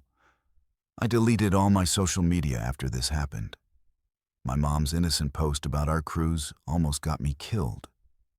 I warn everyone I know to be careful what they share online. Stalkers use that information to find victims and plan attacks. I'm grateful security responded quickly. If they hadn't found Jensen that morning, I don't want to think about what would have happened. He had rope, tape, a knife, chloroform. He had a plan. He was going to take me. I still have nightmares about his face appearing in the balcony window through the curtain, knowing he was just on the other side of that glass trying to get to me. Some first nights you never forget. This one destroyed me, but I'm alive. I survived. And Jensen is in prison where he belongs. That has to be enough. Every day I work on healing, on reclaiming my life from the fear he created. Some days are better than others, but I'm still here, and he didn't win. That's what I hold on to when the nightmares come. My name is Dakota, and I'm 38 years old. I work as a special agent for the Coast Guard Investigative Service, or CGIS as we call it. I'm based out of our Miami office, and I specialize in maritime crimes. I've been doing this for 12 years now, after serving 6 years as a criminal investigator in the Navy. I'm an expert in interrogation techniques, criminal psychology, and maritime law. The cases I handle range from drug smuggling to assault to murder on the high seas. What happened in November 2018 was one of the most memorable cases of my career. Not because of its complexity, but because of how psychologically disturbing it was. A 48-year-old woman disappeared from the celebrity eclipse on the first night of a cruise, and what started as a potential accident quickly revealed itself to be something much darker. The case changed how I approach every missing person report on cruise ships, because it taught me that the person reporting someone missing might be the very person who made them disappear. November 14th, 2018. I received a call from Coast Guard Sector Miami around 9 in the morning. A female passenger had been reported missing from the Celebrity Eclipse, which had departed Miami the previous evening. The ship was currently about 180 miles offshore, heading toward Grand Cayman. The missing woman was 48 years old, and her husband had reported her missing at 7 that morning when he woke up and found her gone from their cabin. This was their anniversary cruise, a celebration of 15 years of marriage. Standard protocol in these situations is for the Coast Guard to coordinate a search and rescue operation while CGIS investigates the possibility of foul play. Every death or disappearance at sea is treated as a potential crime until proven otherwise. I started assembling the case file immediately, reviewing the initial reports that had been transmitted from the ship. The woman's name was Catalina. She and her husband had boarded the ship on November 13th for a 7-night Caribbean cruise. According to the husband's statement, they'd gone to bed around midnight after enjoying the welcome dinner and evening entertainment. He claimed he woke up at 6:45 in the morning to find his wife gone from the cabin. He assumed she'd gone to breakfast early or to the gym. When he couldn't find her by 7:30, he reported her missing to guest services. The ship's security had immediately begun searching, and when they couldn't locate her after an hour, they notified the Coast Guard as required by maritime law. I coordinated with the FBI Maritime Division, as we often work these cases together, depending on jurisdiction and circumstances. A Coast Guard helicopter was dispatched to search the waters along the ship's route, looking for any sign of a person overboard. The search came up empty. No sign of Catalina anywhere in the water. That could mean she was still on the ship somewhere. Or it could mean she'd gone overboard hours earlier and had drifted beyond the search radius. I was scheduled to board the ship when it docked in Grand Cayman the following morning, November 15th. In the meantime, I reviewed everything I could access remotely. Passenger manifest, booking information, travel insurance documents, anything that might give me insight into who Catalina was and what might have happened to her. What I found immediately raised red flags. The couple had travel insurance with a life insurance component. There was a policy on Catalina's life for $500,000, with her husband listed as the sole beneficiary. The policy had been purchased just 3 weeks before the cruise, on October 24th. I dug deeper into their insurance history. They'd had a previous policy from 2016 that was only for $50,000. Someone had increased the coverage tenfold just weeks before this trip. That kind of change, especially right before a cruise, is a massive red flag in my experience. It suggests premeditation. I made a note to investigate the husband very carefully when I boarded. On November 15th at 6 in the morning, I boarded the Celebrity Eclipse in Grand Cayman. I met with the ship's security chief, the captain, and the medical examiner. They briefed me on everything they'd done so far. They'd searched the entire ship multiple times, checked every public area, every restricted area, reviewed security footage from all cameras. There was no sign of Catalina anywhere on the vessel. I asked to interview the husband first. His name doesn't matter for this story, but what matters is what I observed during our conversation. He appeared distraught, emotional, worried. All the things you'd expect from someone whose wife is missing. But I've been doing this long enough to know that appearances can be deceiving. Guilty people often put on very convincing performances. I asked him to walk me through the entire previous day and night in detail. He explained that they'd boarded around 1:30 in the afternoon. They'd explored the ship, attended the muster drill, had dinner in the main dining room at 7. After dinner, they'd gone to the theater for the welcome show. Then they'd gone dancing at one of the nightclubs until around 11. They'd had a few drinks, but weren't drunk, he insisted. They returned to their cabin around 11:30 and went to bed around midnight. He claimed everything was normal between them. No arguments, no tension. When I asked if they'd had any disagreements recently, he hesitated before saying they'd had a minor argument at dinner about something trivial. She wanted to go dancing longer. He was tired. Nothing serious, he said. But that hesitation told me there was more to it. I asked to see their cabin. He led me to room 6218 on deck 6. It was an interior cabin with no balcony. The room had been made up by housekeeping earlier, so the original scene was disturbed. But I examined it carefully anyway. I noticed Catalina's purse sitting on the dresser. Inside was her phone, fully charged. Her wallet with cash and credit cards.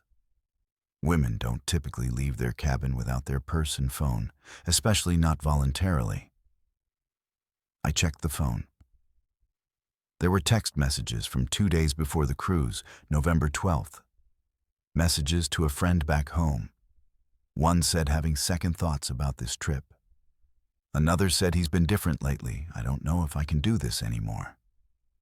The messages suggested marital problems that the husband had downplayed significantly. I confronted him with the messages. What did your wife mean when she said you'd been different lately? His demeanor shifted. He became defensive. That's taken out of context, he said. Every marriage has rough patches. We were working through some things. What things? I pressed. He didn't want to answer, said he wanted a lawyer present. That's always a bad sign.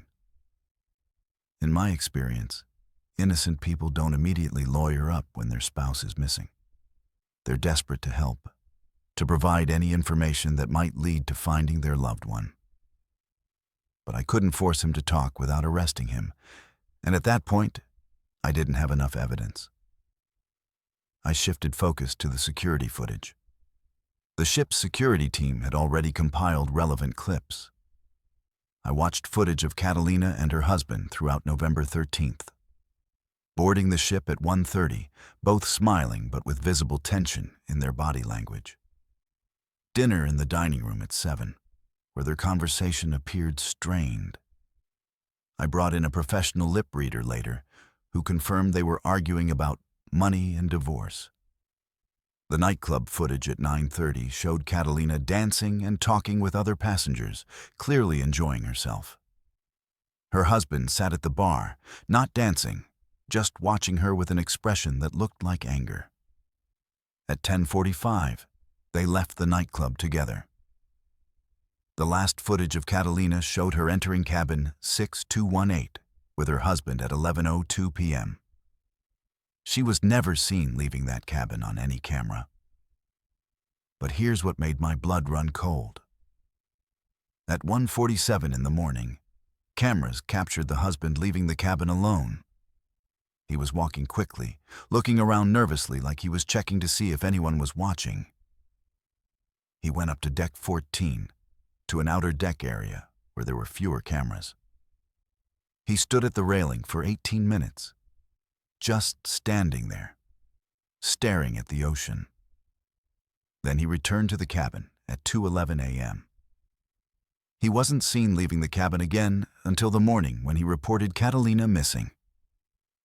I asked him directly about this nighttime excursion. "Why did you leave your cabin at 1:47 in the morning?" "Where did you go?" He stammered, said he couldn't sleep, and went for a walk to clear his head. "Why that specific deck?" I asked. "Why stand at the railing for 18 minutes in the middle of the night?" He said he was just looking at the ocean, thinking about his marriage, about everything. I noticed something else. His right hand had fresh scratches, 3 distinct lines across the back of his hand. "How did you get those scratches?" I asked.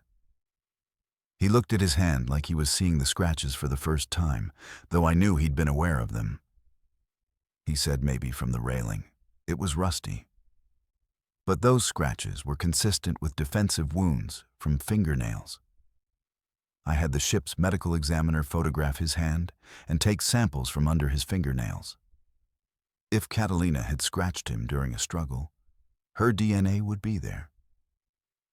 I brought him back to the security office and laid out everything I'd found. The life insurance policy that had been increased dramatically just weeks before. The text messages showing Catalina was unhappy in the marriage and considering leaving. The security footage showing he'd left the cabin in the middle of the night and stood at a railing for 18 minutes. The scratches on his hand. The fact that Catalina's purse and phone were in the cabin, meaning she hadn't left voluntarily. I told him I knew what had happened, and he needed to tell me the truth. That's when he broke. He started crying, said it was an accident, that he didn't mean for it to happen. I recorded everything as he gave his confession. He admitted they'd argued in the cabin after returning from the nightclub. Catalina had accused him of being jealous and controlling. She'd told him she wanted a divorce when they got home. He grabbed her arms to stop her from leaving the cabin. She fought back, scratched his hand. He pushed her, and she fell. Hitting her head on the corner of the dresser, he checked for a pulse and couldn't find one. He panicked. Instead of calling for medical help, he made a decision. He wrapped her body in the bed sheets and waited until after 1:30 in the morning when the corridors would be empty. He used a service elevator to avoid the main passenger areas. He carried her body to deck 14 and pushed her overboard. Then he cleaned the cabin, disposed of the bloody sheets in a laundry chute, and went to bed. In the morning, he pretended to wake up and find her missing. The husband was arrested immediately. He was charged with second-degree murder because while the initial push might have been unintentional, his decision to hide the death and dispose of the body showed consciousness of guilt and prevented any chance Catalina might have survived. The trial took place in March 2019 in federal court in Miami. I testified for 2 full days about the investigation, the evidence, the timeline. The defense tried to argue it was an accident and that he panicked. But the prosecution presented evidence of financial motive, the increased insurance policy, internet searches on his phone from weeks before where he'd researched accidental death on cruise ships and international waters jurisdiction. The jury found him guilty after deliberating for 6 hours. He was sentenced to 35 years to life in federal prison. Catalina's body was never recovered. The ocean doesn't give up its dead easily. But her family was able to have a memorial service, and they had closure knowing what happened to her and that justice had been served. The case led to changes in how cruise lines handle missing person reports.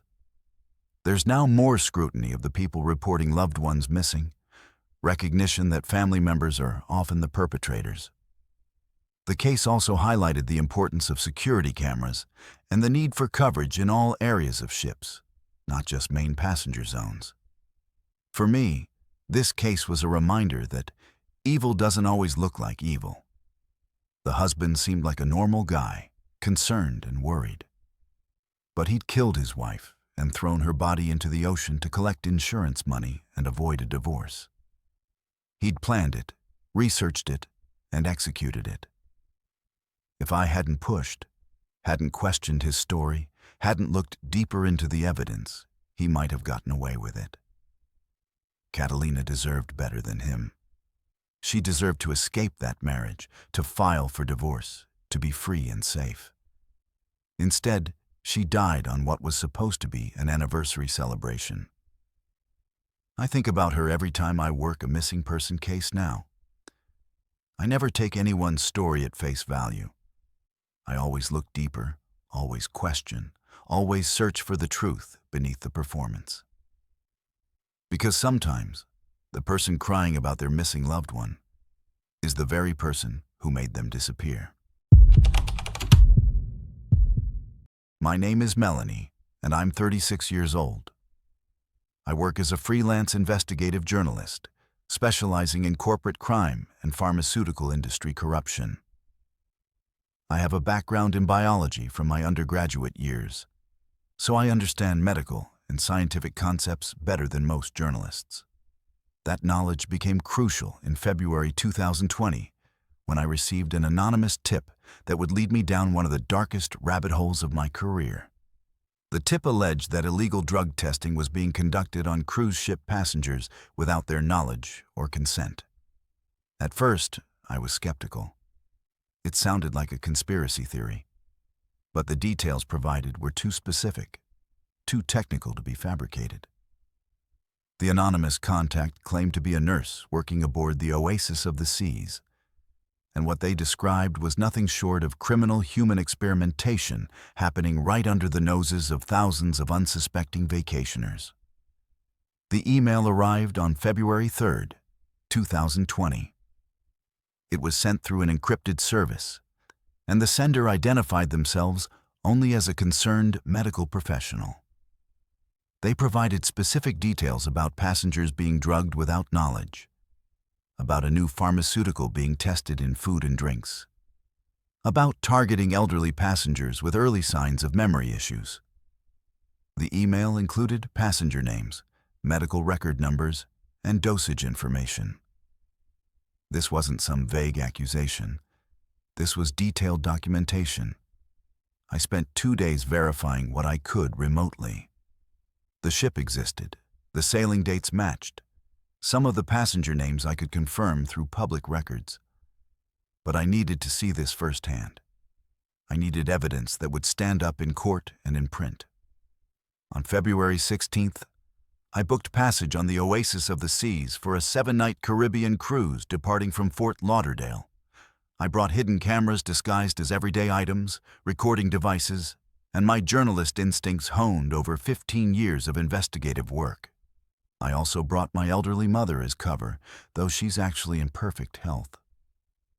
We were posing as a daughter taking her aging mother on a vacation. The goal was to blend in, observe, and hopefully make contact with my anonymous source. The email had said they would reveal themselves when the time was right, that I should wait to be contacted once aboard. The first day was uneventful.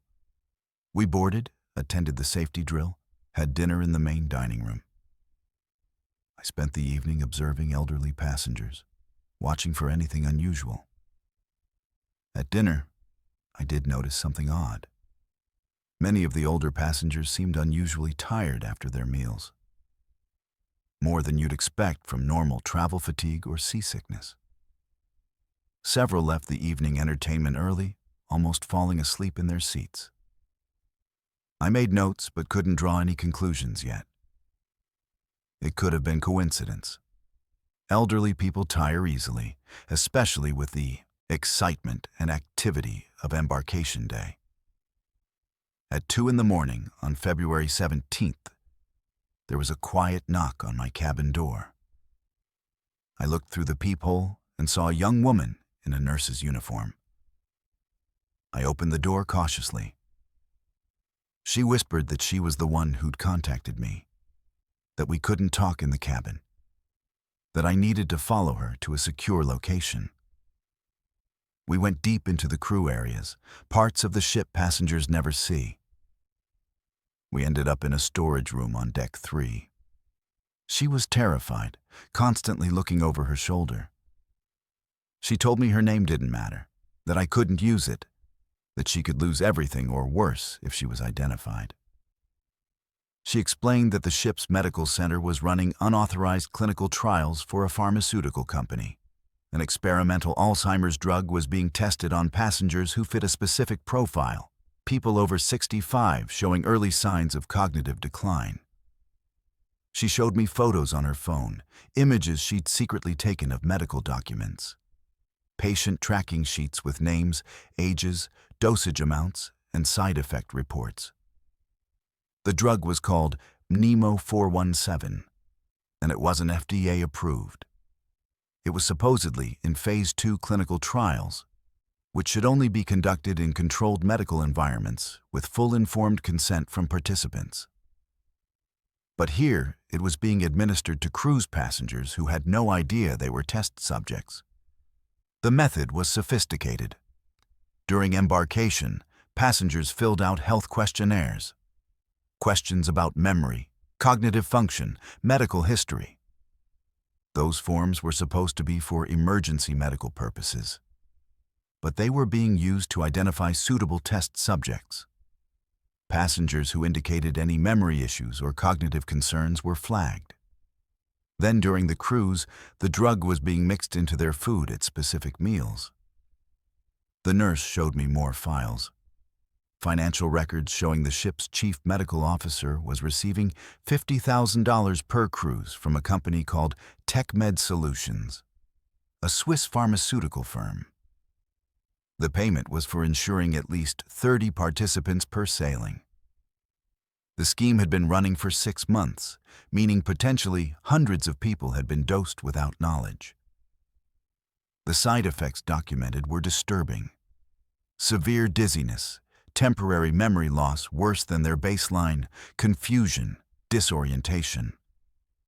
There had been 12 serious adverse events, including strokes, seizures, and cardiac incidents.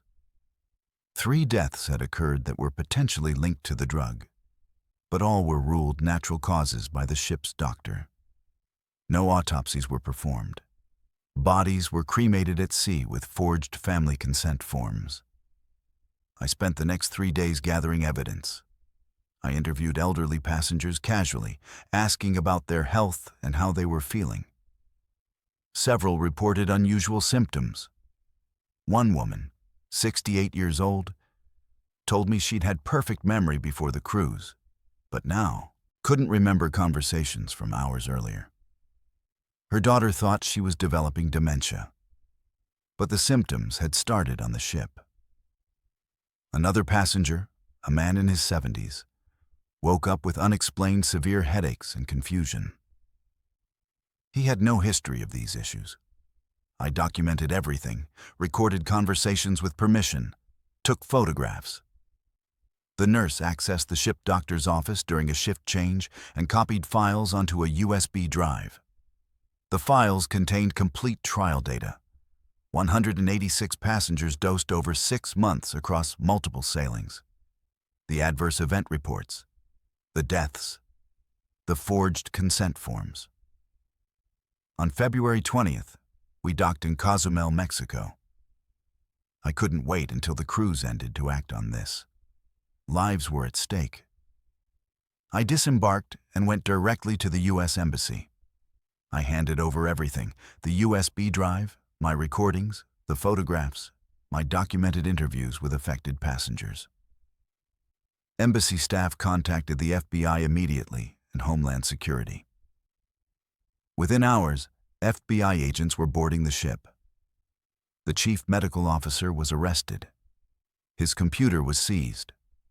The medical center was shut down and all medications confiscated as evidence. The nurse who'd helped me was questioned but granted protection as a whistleblower. The investigation expanded rapidly. TechMed Solutions offices in Switzerland and the United States were raided. Files recovered showed this wasn't limited to one ship.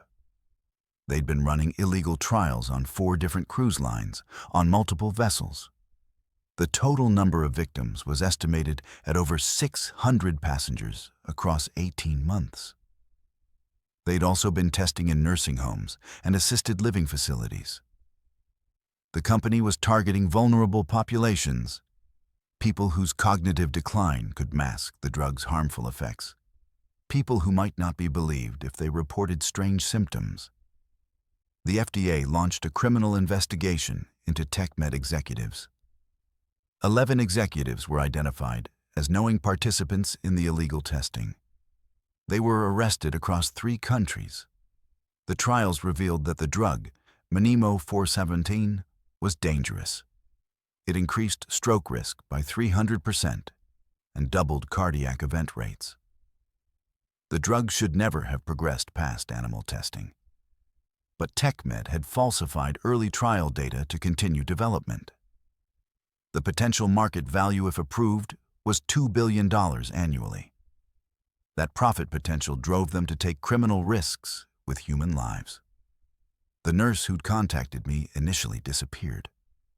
On February 22nd, she didn't show up for her shift. Other nurses couldn't find her. Security claimed she was hiding due to a disciplinary issue, but I knew better. I feared the worst. Her roommate said she'd never return to her cabin after her shift ended the previous day. I pushed security and ship management to take it seriously. They were dismissive until I threatened to go public immediately with what I knew. Finally, a real search was conducted.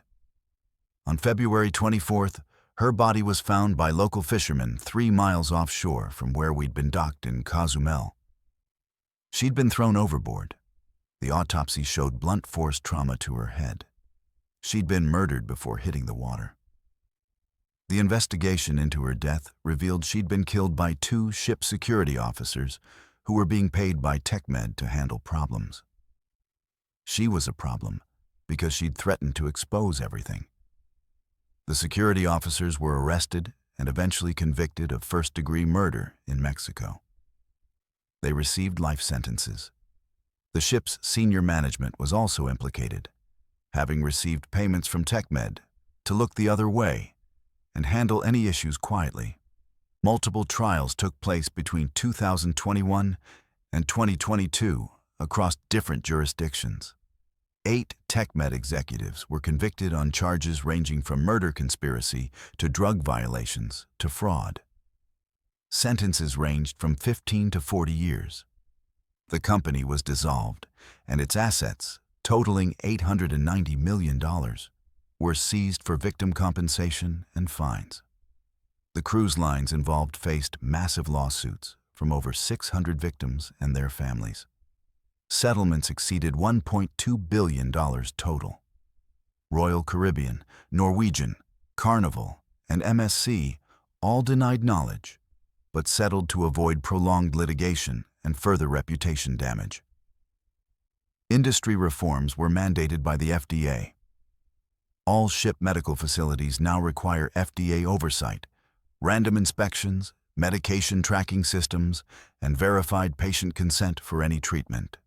Congressional hearings were held about maritime medical safety, resulting in new federal legislation called the Cruise Ship Medical Safety Act. My article about the case was published in May 2020 and won several journalism awards. But the recognition felt hollow, given what had happened to the nurse who'd made it all possible. She'd sacrificed everything to expose the truth, and they'd killed her for it. I received death threats for months after publication, legal harassment from entities connected to TechMed, and required personal security for over a year. There were attempts to discredit me, to paint me as a conspiracy theorist. But the evidence was irrefutable. Trials, convictions, and reforms all vindicated the reporting. What haunts me most is thinking about all the victims who'll never know what was done to them. Many of the 600 identified victims were elderly people who've since passed away from natural causes. Their families will never know that their loved ones' final years were impacted by an illegal drug trial. Some victims experienced accelerated cognitive decline that was blamed on natural aging or Alzheimer's progression, when it was actually caused by Nemo 417. The drug damaged their brains, and they never knew why. They never got to consent, never got to refuse, never got to protect themselves. They were treated as expendable test subjects because TechMed executives valued profit over human life. The nurse's name was never made public per her family's request, but I think about her constantly. She came to me for help, and in doing so, she painted a target on herself. I sometimes wonder if I'd acted faster, been more careful. Could I have protected her better? But I know that's not rational. She made her choice to be a whistleblower, knowing the risks. She understood that exposing this could cost her everything, and she did it anyway, because it was right. She saved hundreds of people from being victimized. Her death meant something. It exposed not just the illegal trials, but also the lengths these companies will go to silence opposition. I continue investigating pharmaceutical industry crimes. I've published dozens of articles exposing unethical practices, but nothing has matched the scope or horror of the cruise ship case. It revealed how corporations can exploit gaps in oversight, how vulnerable populations are targeted because they're easy victims, how international waters and complex jurisdictions create spaces where crimes can flourish. The ocean is vast, and what happens at sea often stays hidden unless someone brave enough steps forward. That nurse was brave enough, and she paid with her life. I honor her memory by continuing this work, by staying vigilant, by refusing to let these stories be buried. Because somewhere right now, another corporation is probably exploiting another group of powerless people. And they're counting on nobody noticing, nobody caring, nobody investigating. But I'm watching. I'm always watching. And I'll keep telling these stories until the system changes enough that they can't happen anymore. My name is Esther, and I'm 24 years old. I'm from the Philippines, and in July 2016, I thought I was getting the opportunity of a lifetime. I was hired as a cabin steward for Princess Cruises, promised good pay, benefits, and safe working conditions. My family back home was struggling. I have younger siblings still in school and elderly parents who needed medical care. We're poor, and when the recruitment agency in Manila offered me this job, it felt like an answer to prayers. They said I'd make $1,200 a month plus tips with free room and board. I could send money home and change my family's life. I signed the contract on July 15th and paid a $2,000 placement fee that my family had to borrow from relatives. It was my responsibility to pay them back with my earnings. 2 weeks later, on August 4th, I flew to Fort Lauderdale with a group of 15 other new crew members. We were all excited, nervous, ready to work hard. None of us knew what we were actually walking into. The ship was the Caribbean Princess, absolutely massive and overwhelming. We went through orientation on our first day, learning ship layout, emergency procedures, and our work assignments. I was assigned to Deck 7 with 25 cabins to clean daily. My shift was supposed to be 6 in the morning to 6 in the evening with meal breaks, according to my contract. I shared a tiny cabin with 3 other women, all of us in bunk beds below the waterline where there were no windows. It was hot, cramped, and loud with the constant hum of engines. But I'd expected that. I knew crew conditions would be basic. What I didn't expect was how different reality would be from what the contract promised. My first full workday was August 7th. My supervisor showed me the routine and told me I needed to clean all 25 cabins by 2 in the afternoon. "That's the standard," he said. I quickly realized it was impossible. Each cabin takes 20 to 30 minutes to clean thoroughly. 25 cabins would require at least 10 to 12 hours of work. When I finished only 18 cabins by 2 o'clock, my supervisor was furious. "This is unacceptable," he told me.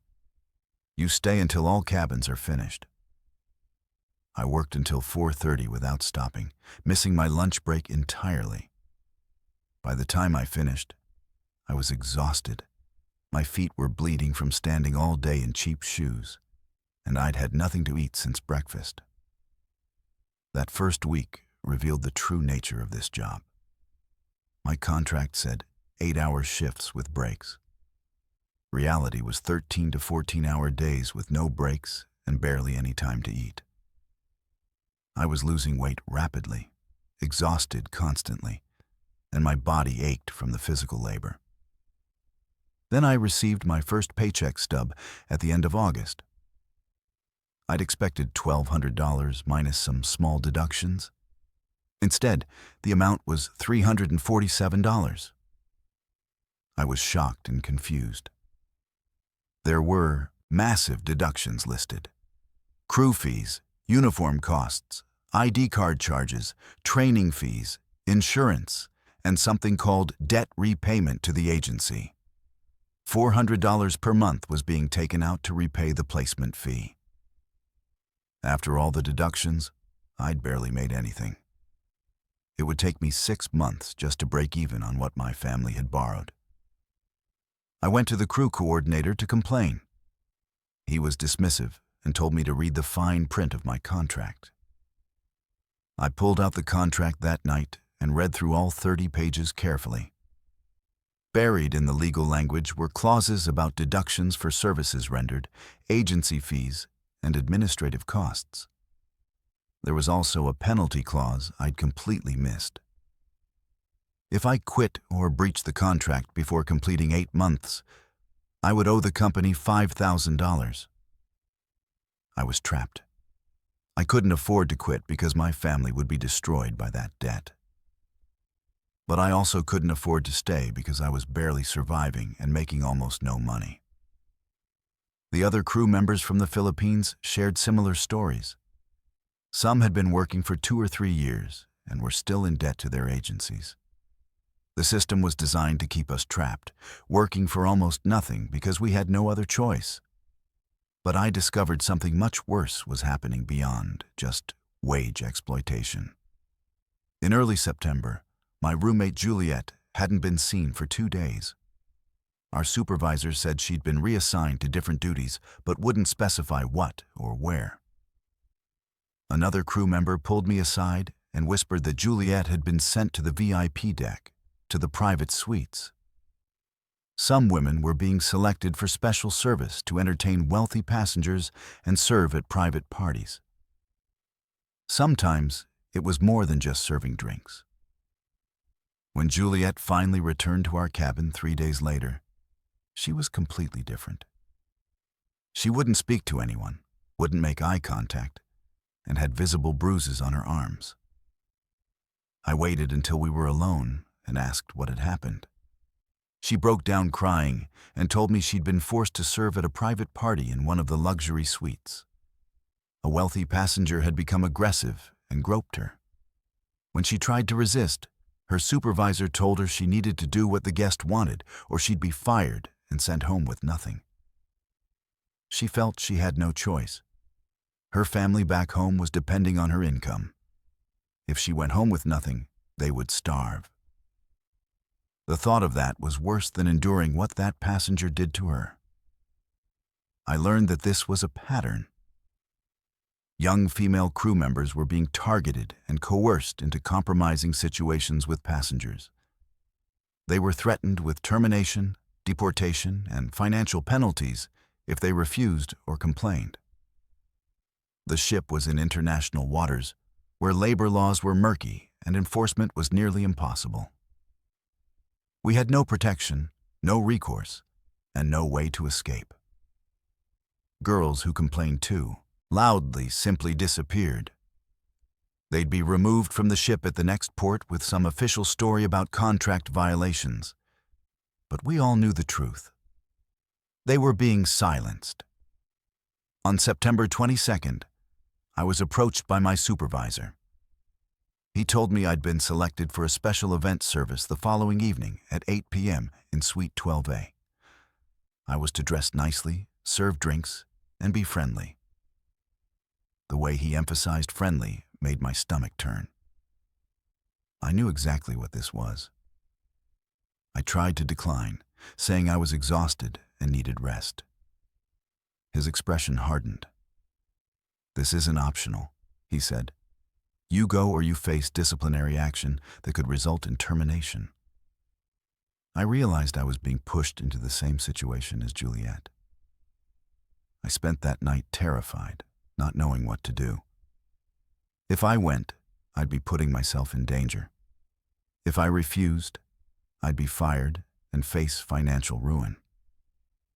The next morning, I confided in another crew member named Cashton, who worked in a different department and had more freedom of movement.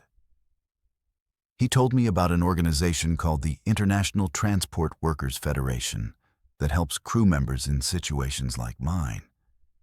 They have inspectors who board ships sometimes and can intervene. He gave me contact information and told me to reach out immediately. I sent an email explaining my situation. But the problem was immediate. The ship wouldn't dock at a U.S. port for another 8 days. I had to either attend that party in a few hours or face the consequences right now. Cashton did something incredible. He gave me a small recording device and told me to hide it in my pocket if I decided to go. "Record what they say," he told me. "Get evidence. It might protect you later." At 7:30 that evening, I made my decision. I couldn't go to that party. I couldn't put myself in that situation. The risk was too high, and I knew what would happen based on what Juliet had experienced. I went to Cashton instead and told him I was refusing. He helped me hide in a storage area while my supervisor searched for me. I stayed hidden for hours, terrified of what would happen next. The following morning, my supervisor and 2 security officers found me. I was told I was being written up for insubordination and would face termination proceedings. But Cashton had done something else while I was hiding. He'd contacted the ITF inspector who was scheduled to board our ship when we docked in Miami in 5 days. He explained my situation and several other crew members' situations. The inspector promised to meet the ship and conduct an investigation. For those 5 days, I was essentially confined to crew areas and watched constantly by management. They were clearly worried about what I might do or say. Other crew members were warned not to speak to me. When we finally docked in Miami on September 27th, an ITF inspector boarded with legal authority to investigate labor conditions. His name was Marshall, and he demanded immediate access to crew areas and personnel files. Ship management tried to resist, claiming it was a private company matter. Marshall informed them he had jurisdiction under maritime labor law and could impose sanctions if they didn't cooperate. I was brought to meet with him privately, and I told him everything. The wage exploitation, the debt bondage, the coercion into sexual situations, the threats, the disappearances of crew members who complained. I played the recording device that Cashton had given me, which had captured my supervisor's threatening words about the mandatory special service. Marshall interviewed other crew members over the next 2 days. 8 women came forward with similar stories of being coerced, threatened, or assaulted. The documentation showed a clear pattern over multiple cruises. The recruitment agency in Manila was specifically targeting young, vulnerable women. Ship management was receiving payments from wealthy passengers for arranging access to female crew. My supervisor and 3 other crew coordinators were taking cuts of those payments. It was essentially a prostitution ring operating on cruise ships, with crew members being trafficked and exploited. The Coast Guard and FBI were notified immediately. The investigation expanded rapidly. Financial records showed my supervisor had received $15,000 over 6 months in payments disguised as tips or gifts from passengers. Ship management emails proved they knew about and had approved enhanced service programs that specifically mentioned attractive female crew for exclusive guest experiences. Princess Cruises executives claimed ignorance, but the documentation contradicted that. The company had profited from these arrangements by charging premium prices for suites that came with special amenities, which was code for access to exploited crew members. My supervisor and the 3 other coordinators were arrested and charged with human trafficking and promoting prostitution. The ship's security chief was arrested for covering up complaints and intimidating victims. Princess Cruises negotiated a plea deal to avoid corporate criminal charges, agreeing to pay a $45 million fine and establish a $50 million victim compensation fund. 23 identified victims, including me, received payments ranging from $50,000 to $200,000, depending on the severity of what we'd experienced. But Marshall told us there were likely many more victims who were too afraid to come forward or who'd already been sent home and were unreachable. The recruitment agency in Manila was raided by Philippine authorities. The owners were arrested and charged with human trafficking under Philippine law. They received 20-year sentences, but the investigation revealed the network extended to multiple agencies and potentially other cruise lines. The cruise industry was forced to implement reforms under tremendous pressure. Independent labor inspectors gained more access to ships. Anonymous reporting systems were established. Crew contracts had to be reviewed by authorities before approval. Special service assignments required written consent and documentation. But enforcement remained weak, and violations continued on other ships with different methods. I was granted a special visa allowing me to remain in the United States. I now work with an advocacy organization helping other trafficking victims and testifying at trials. My family received their portion of the compensation, and the debt to the recruitment agency was erased by court order. Juliet returned to the Philippines and is receiving counseling, but she struggles with trauma and hasn't been able to work since. Cashton continued working for the cruise line, but transferred to a different ship. His actions saved me and many others. Without him, I would have either been assaulted that night or fired and sent home with crushing debt. The trials took place throughout 2017 and 18. My supervisor received 18 years for human trafficking. The 3 other coordinators got 12 to 15 years each. The security chief received 8 years for obstruction and conspiracy.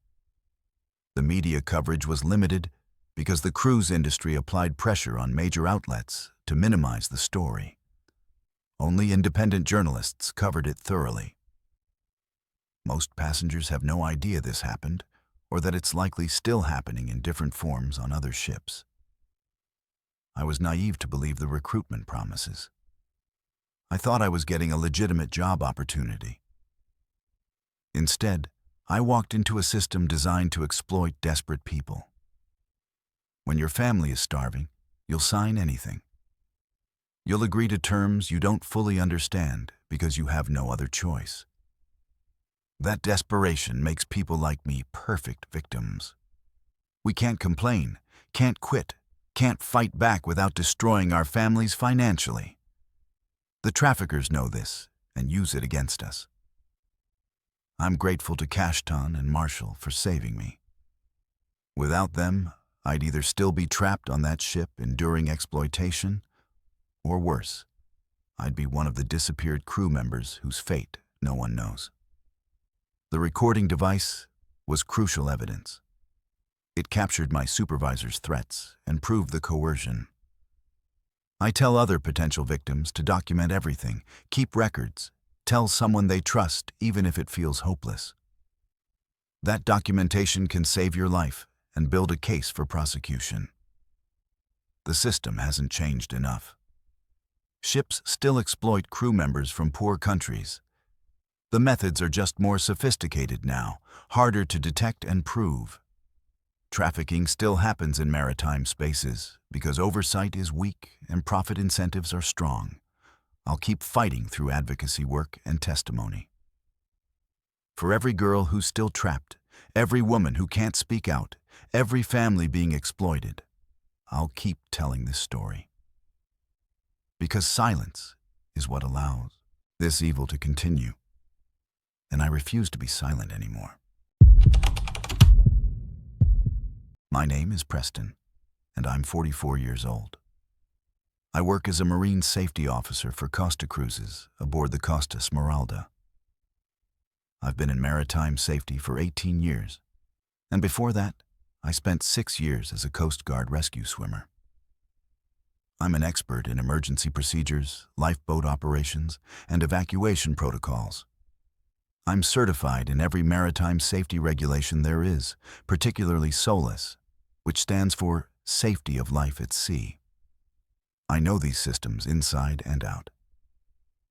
I've conducted thousands of safety inspections, overseen hundreds of emergency drills, and I've always believed that our safety protocols were solid, that the redundancies built into these massive ships would prevent catastrophic failures. What happened on April 6, 2024, shattered that belief completely. I discovered that someone had deliberately sabotaged the lifeboats on our ship. And if I hadn't noticed one small detail during a routine drill, over 8,000 people could have died in the middle of the Mediterranean Sea. April 6th was a routine departure day. The Costa Smeralda was preparing to leave Barcelona, Spain for a 12-night Mediterranean cruise hitting Marseille, Rome, Naples, and Florence. We had 6,554 passengers aboard and 1,646 crew members. My shift started at 8 in the morning with a standard pre-sailing safety inspection of all lifeboats.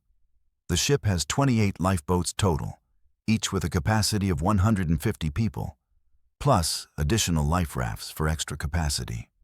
I started my inspection at lifeboat 14 on the starboard side of deck 5. I went through my checklist, checking the davits, which are the mechanical arms that lower the boats to the water, examining the hull integrity, verifying the emergency supplies inside. Everything looked normal at first glance. Then I got to the release mechanism. These are the hydraulic systems that control how the lifeboats are lowered from their storage position down to the water level. I tested the lever, and something felt wrong. It was loose. Too loose. There should be significant resistance in that lever as a safety feature to prevent accidental release.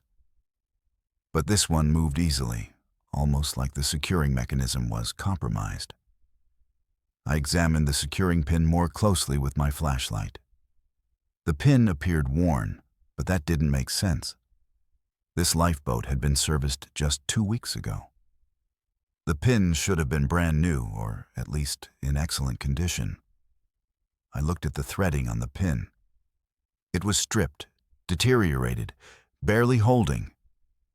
If this boat was loaded with 150 people during an actual emergency and someone pulled that release lever, the pin could fail completely.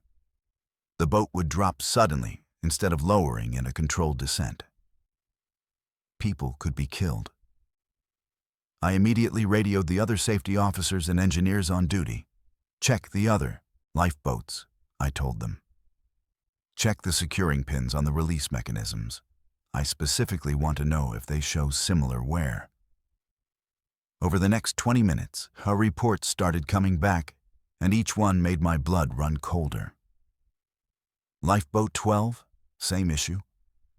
Lifeboat 13, securing pin compromised. Lifeboat 15, thread stripped. Lifeboat 16, pin barely holding. All 5 lifeboats in my section had the exact same problem. This couldn't be coincidence. This couldn't be normal wear and tear. I called the bridge and reported directly to the captain. "We have a major situation with the lifeboats," I told him. "Multiple securing pins are compromised. We need an immediate full inspection of all 28 boats before we even think about departing." The captain ordered the mandatory safety drill that was scheduled for 4 p.m. to be suspended. He called for an emergency inspection of every single lifeboat on the ship. Teams spread out across all the decks, and I coordinated the inspection from Deck 7. By 4:35, the results were in, and they were devastating. Out of 28 lifeboats, 26 showed compromised securing mechanisms. The pins were stripped, loose, or in some cases barely threading at all. Only 2 lifeboats, numbers 22 and 23, appeared to be in normal condition. Those 2 had been inspected and serviced just yesterday by a different maintenance team. The timing was significant. The other 26 boats had last been officially inspected on April 4th, just 2 days ago. According to the logs, everything had been normal then.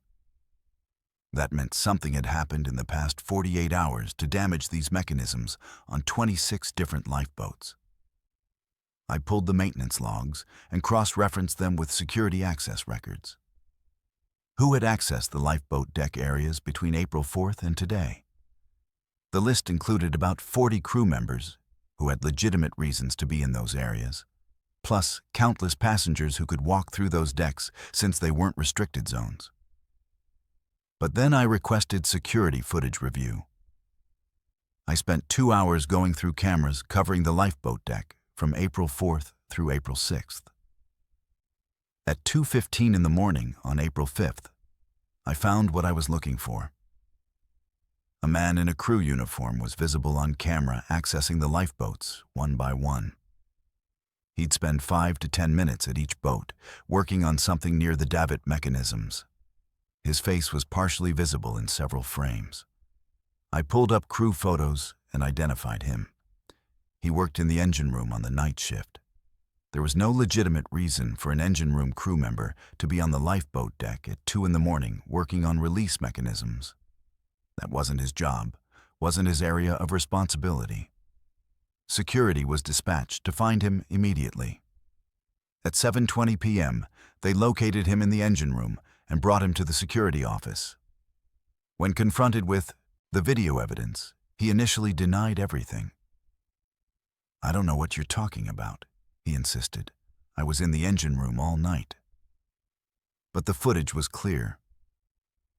"That's you," I told him, pointing at the screen. "You accessed 26 lifeboats and you tampered with the securing pins.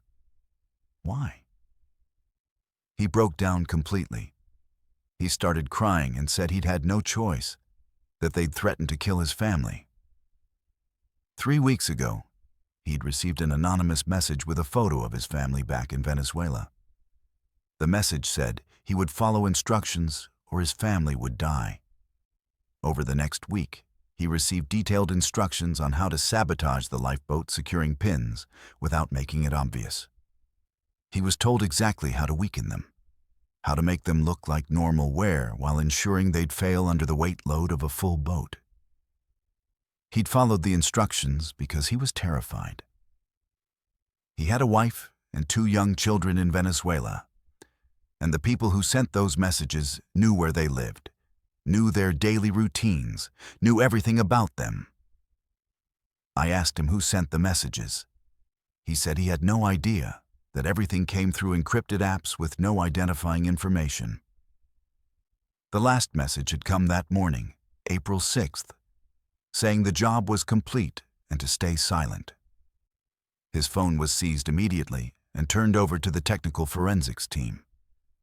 The messages were there, sent through a burner app designed for anonymity. The IT team tried to trace the sender, but hit encrypted proxy servers that made identification nearly impossible. The bigger question loomed over all of us. Why? What was the motive? Why would someone want to sabotage the lifeboats? The security chief, whose name was Briggs, had a theory.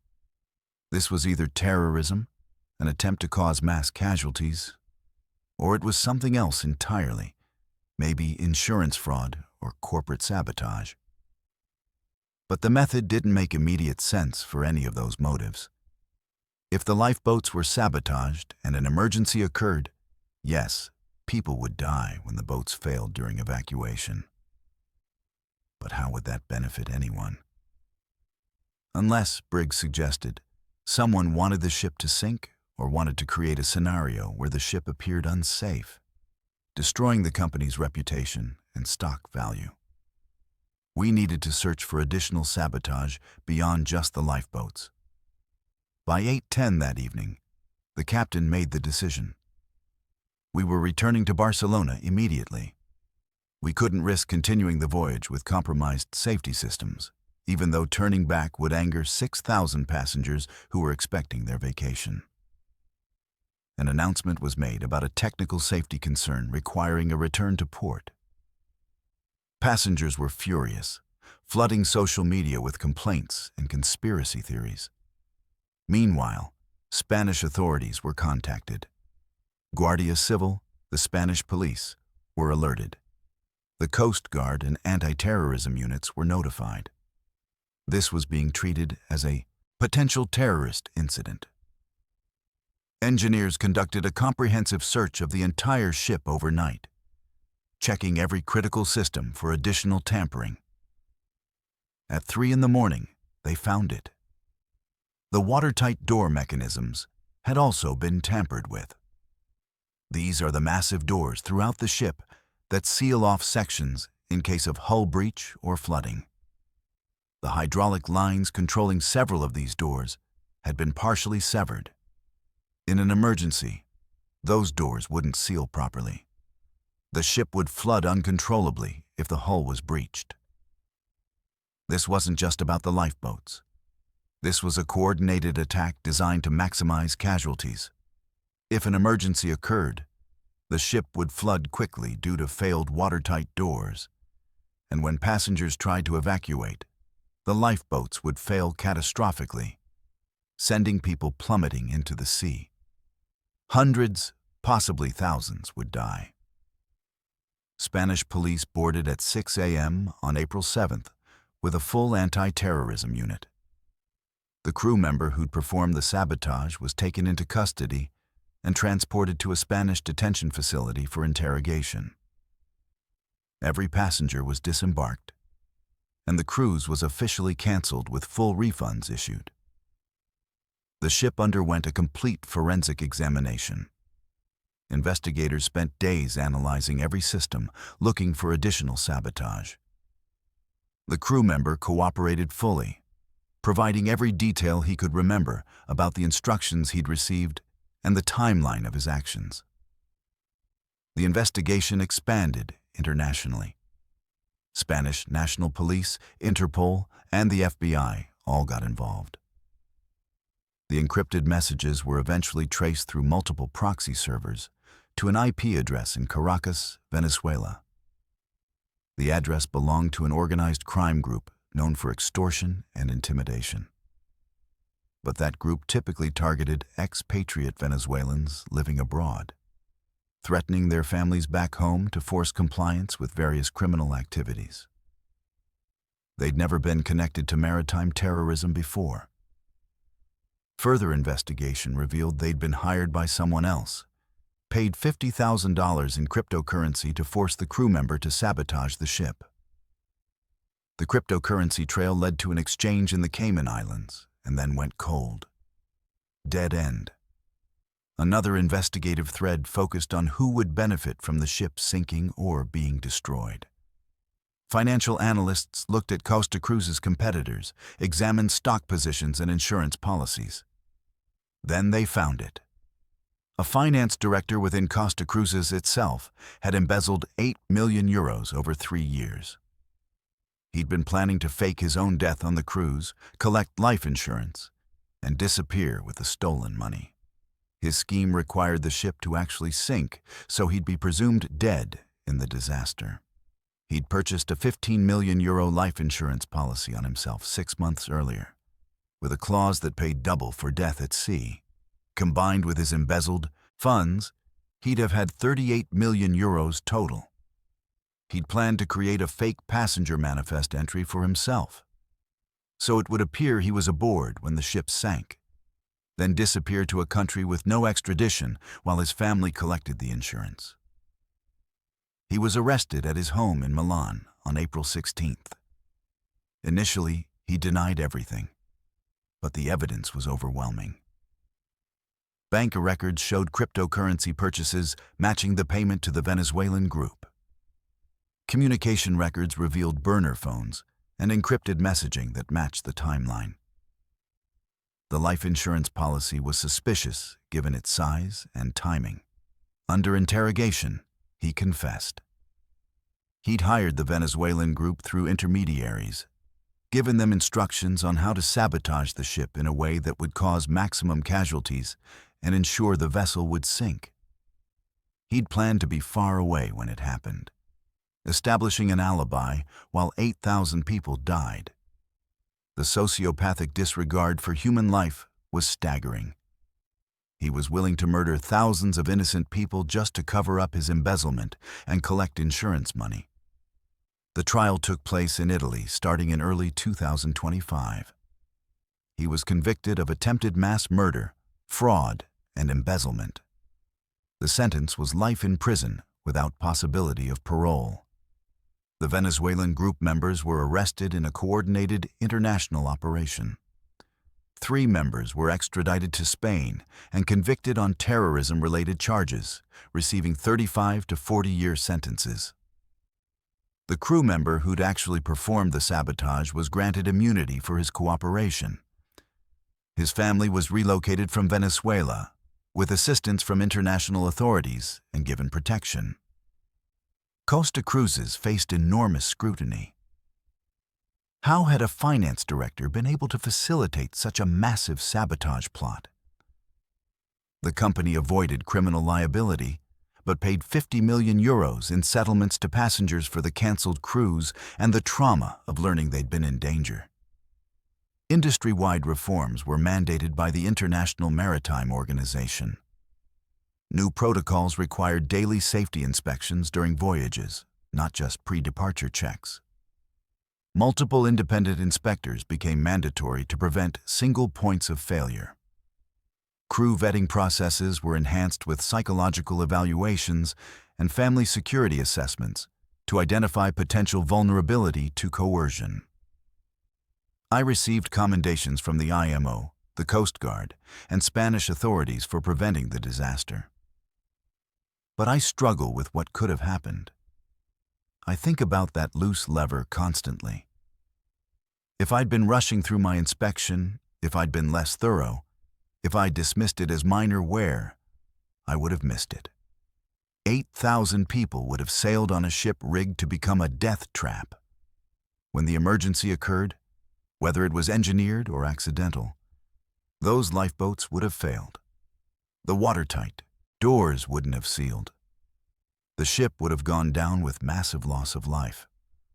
All because one man valued money more than human existence. I took a 6-month leave after the incident. I needed therapy for PTSD and anxiety. I couldn't stop imagining the alternate timeline where I didn't notice, where the ship sank, where thousands died. I'd see it in nightmares, hear the screaming, watch the boats fail and people fall. It took months of counseling to process the trauma of knowing how close we came to catastrophe. I eventually returned to work, but transferred to a shore-based position training other safety officers. I emphasized to every trainee the same thing. Thoroughness saves lives, every single time. Never cut corners, never rush inspections, never dismiss small anomalies. That tiny detail, that slightly loose lever, was the difference between 8,000 people going home to their families and 8,000 people dying in the Mediterranean. I keep a photo on my phone from that day. It's a picture of Lifeboat 14 with the compromised securing pin visible in the frame. I look at it whenever I doubt myself or feel like I'm being too careful or too paranoid in my safety work. That photo reminds me why this job matters, why every check on every list is essential, why we can never become complacent. Ships have thousands of systems, and any one of them can be compromised by someone with malicious intent. We're the last line of defense between passengers and disaster. If we fail to notice, if we fail to act, people die. It's that simple and that terrifying.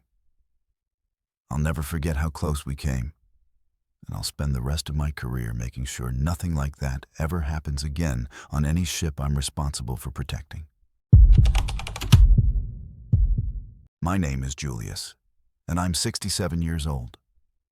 I'm retired now, but for 40 years I commanded cruise ships for various lines, ending my career as captain of the Pacific Dawn for P&O Cruises Australia.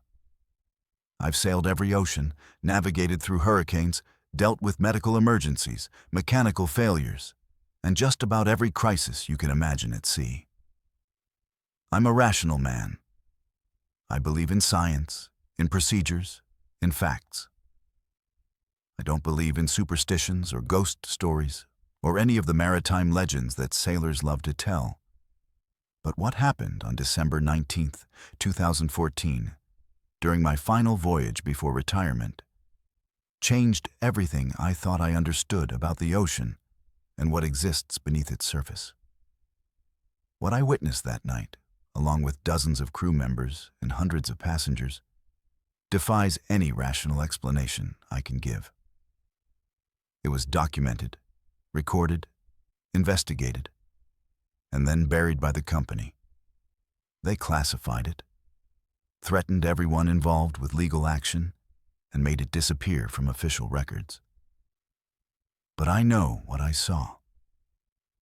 And now that enough time has passed, and I'm old enough not to care about the consequences, I'm finally telling the truth. December 18th, 2014, the Pacific Dawn departed Sydney, Australia, for a 7-night South Pacific cruise. We were heading to New Caledonia and Vanuatu before returning to Sydney. This was my final voyage after 4 decades at sea, and the crew had organized special celebrations. The passengers knew it was my retirement cruise, and there was this wonderful atmosphere of celebration throughout the ship. We were carrying 1,950 passengers and 680 crew members. The weather was perfect, seas calm, everything running smoothly. That first evening, we had a captain's dinner where I gave a speech about my career and thanked everyone. It was emotional and beautiful. I retired to my cabin around 10:30, exhausted but deeply satisfied with how my career was ending. The next day, December 19th, was equally perfect. Clear skies, calm ocean, the ship making 18 knots right on schedule. I spent the afternoon doing a final inspection tour of the vessel, visiting different departments, thanking crew members personally for their service over the years. The evening brought another formal dinner and a special show in the theater honoring my retirement. There was a standing ovation that brought tears to my eyes. I felt blessed to be ending my career this way, surrounded by appreciation and respect. After the show, around 10 p.m., I returned to the bridge for the night watch changeover at 11.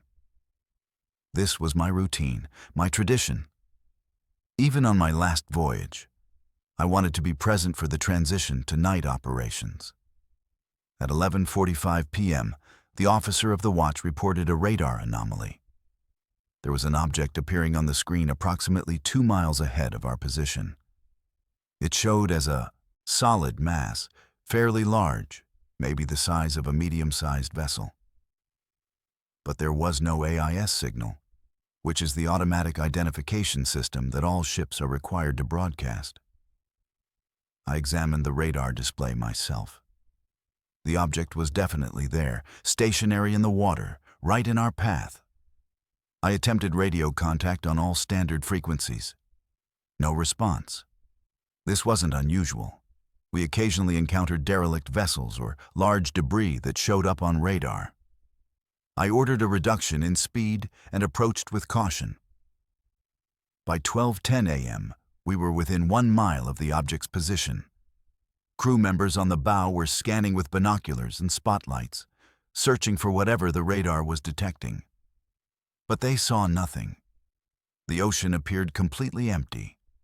Yet the radar continued to show a large, solid object directly ahead, now less than half a mile away. I double-checked our radar systems. Everything was functioning normally. I cross-referenced with our secondary radar. Both systems showed the exact same object in the exact same location. Our GPS confirmed our position was accurate. There was no navigational error.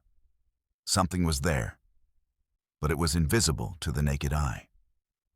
At 12:25, I ordered full stop. We were now showing the object at just 200 yards ahead, close enough that we should absolutely be able to see it with our spotlights. The deck crew reported nothing visible, just empty dark water. But the radar was insistent.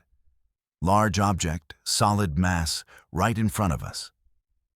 Then something strange happened. The temperature on the bridge dropped suddenly and dramatically. We went from a comfortable 75 degrees Fahrenheit to what felt like 50 degrees in less than a minute. My breath became visible. Other officers noticed it too, checking the HVAC controls. But all systems showed normal operation. The ship's environmental controls weren't causing this temperature drop. It was localized to the bridge and seemingly coming from outside. One of the junior officers said something that made everyone uncomfortable. "Captain, do you feel that? Like someone's watching us?" I did feel it. There was a presence, a weight in the air. Something I couldn't explain or rationalize. I dismissed it aloud, told everyone to focus on identifying the radar contact. But privately, I was unsettled in a way I'd never experienced in 40 years at sea. Then the radar showed the object moving. It began circling our position slowly, maintaining a distance of about 100 yards, moving at approximately 3 knots. It was deliberately pacing us, moving in a pattern that suggested intelligence and intent. I called the security chief to the bridge. Her name was Cecilia, and she'd been with the company for 15 years. I explained what we were seeing. She looked at the radar display, then out at the dark ocean, then back at the screen. "This doesn't make sense," she said. "If something that large is that close, we should see it. Could it be a submarine?" I considered that possibility. Submarine would show a different radar signature and would have responded to our radio calls. But it wasn't impossible. Cecilia suggested we contact Australian Maritime Safety Authority to report the situation and request assistance. I agreed and had communications send the report. At 12:50 a.m., the object on radar suddenly accelerated. It moved at 15 knots, closing the distance rapidly. Within seconds, the radar showed it directly alongside our ship on the port side, maybe 30 feet away. I rushed to the port bridge wing with binoculars and spotlight. That's when I saw it, and my rational understanding of the world shattered. There was something in the water. A massive shadow beneath the surface, darker than the surrounding ocean, running parallel to our hull. It was enormous, at least 300 feet long, maybe longer. The shape was wrong for any marine animal I'd ever seen or heard of.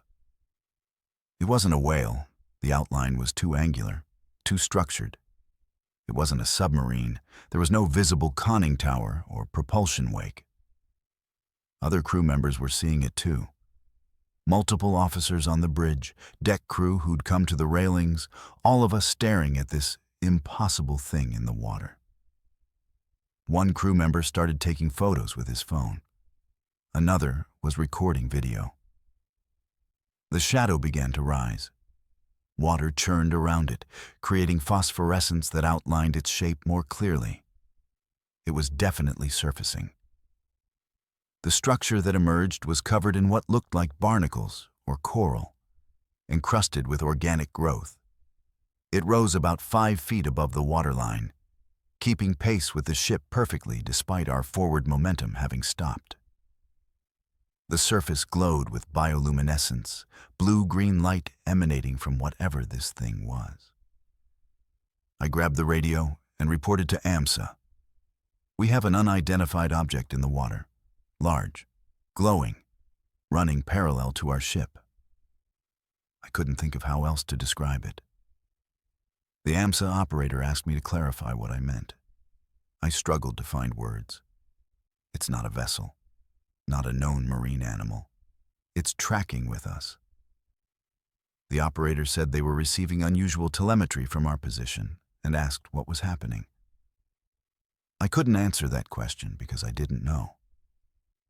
Passengers had started coming out on deck, hundreds of them, pointing, filming, taking pictures. The object was visible to everyone now, this glowing structure running alongside the ship. Some people were screaming, others were silent with shock. Children were crying. The atmosphere was one of complete confusion and fear. My first officer suggested we try to move away from it, use the engines to create distance. I ordered engines to 1/4 ahead, a slow acceleration to see how the object would respond. As we began moving forward, the structure began descending. It sank rapidly back below the surface, the glow fading as it went deeper. Within 30 seconds, it had disappeared completely from visual sight. But the radar tracked it going down. 100 meters depth, 200 meters, 500 meters, 1,000 meters. Then it vanished from radar completely, dropping into the deep ocean faster than any submarine could possibly descend. The water returned to normal. The temperature on the bridge rose back to comfortable levels immediately. The oppressive feeling of being watched lifted. Everything was suddenly normal again, as if nothing had happened. Except hundreds of people had witnessed it. Crew and passengers. We had photos, videos, radar logs, sonar readings. The evidence was overwhelming. AMSA sent a helicopter to our location the next morning to investigate. They searched the area extensively and found nothing unusual. No debris, no biological traces, no explanation. I filed a complete incident report documenting everything. The Australian Maritime Safety Authority launched an investigation. They interviewed crew members, collected the photos and videos passengers had taken, analyzed our radar and sonar data, examined everything. The official report was completed 2 weeks later.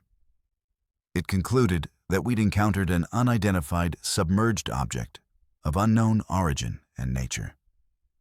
The evidence was authentic. The recordings were not doctored. The witness testimonies were consistent. But they had no explanation for what it was.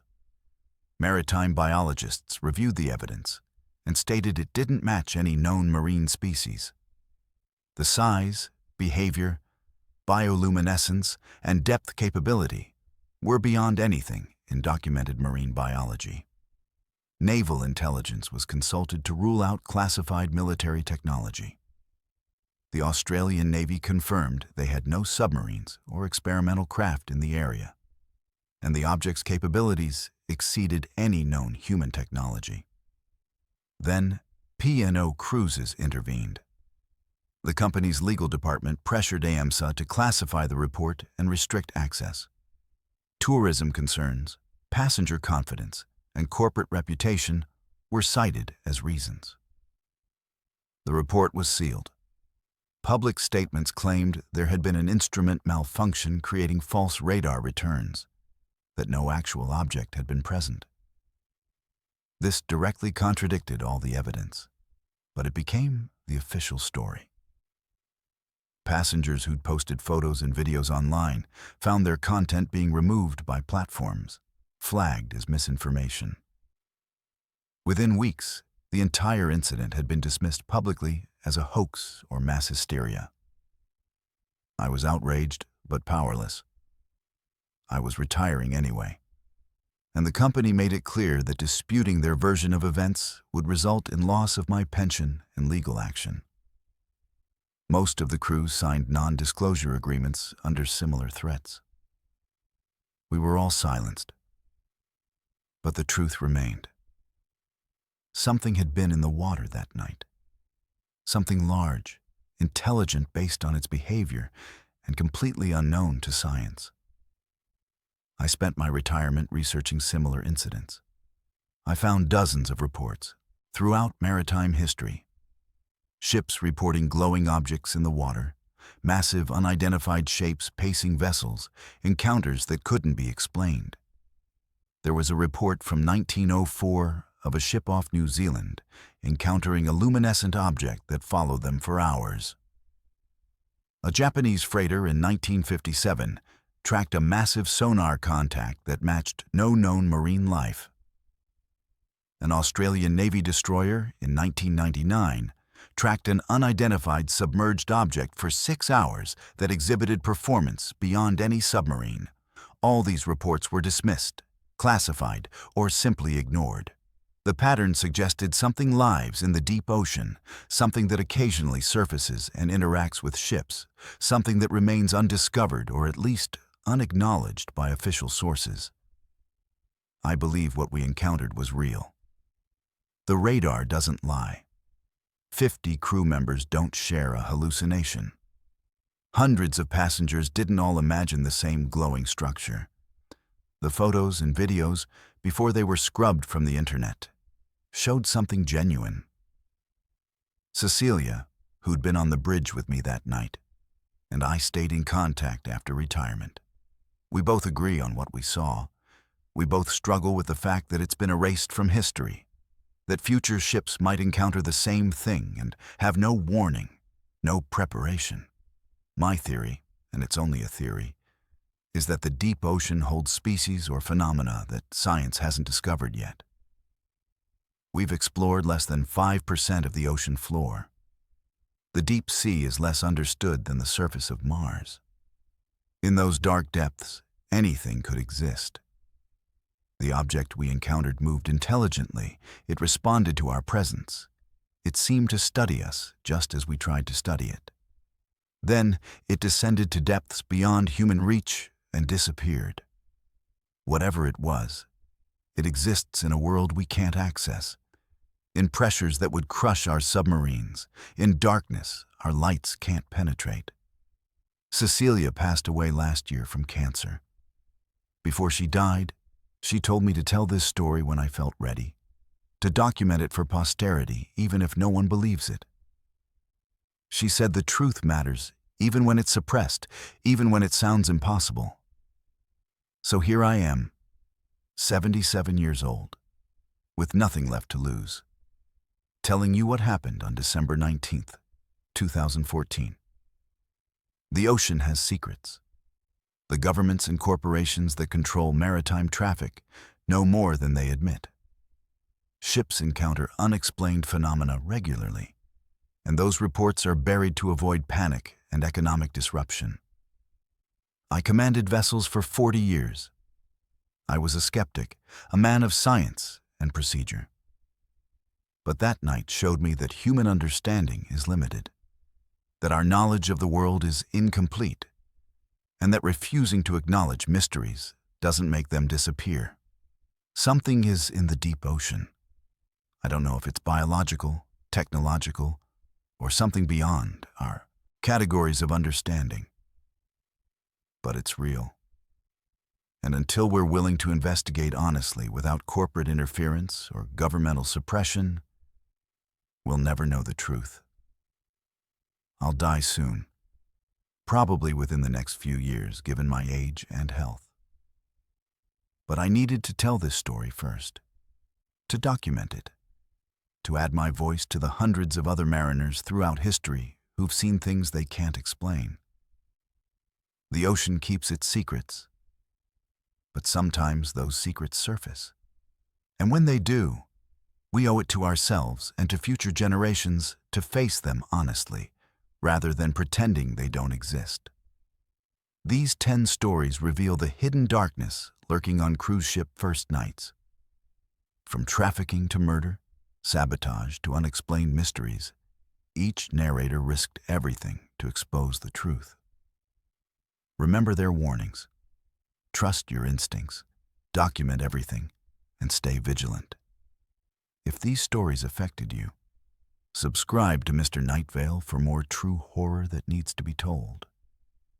The ocean keeps its secrets, but we'll keep searching for truth. Stay safe out there.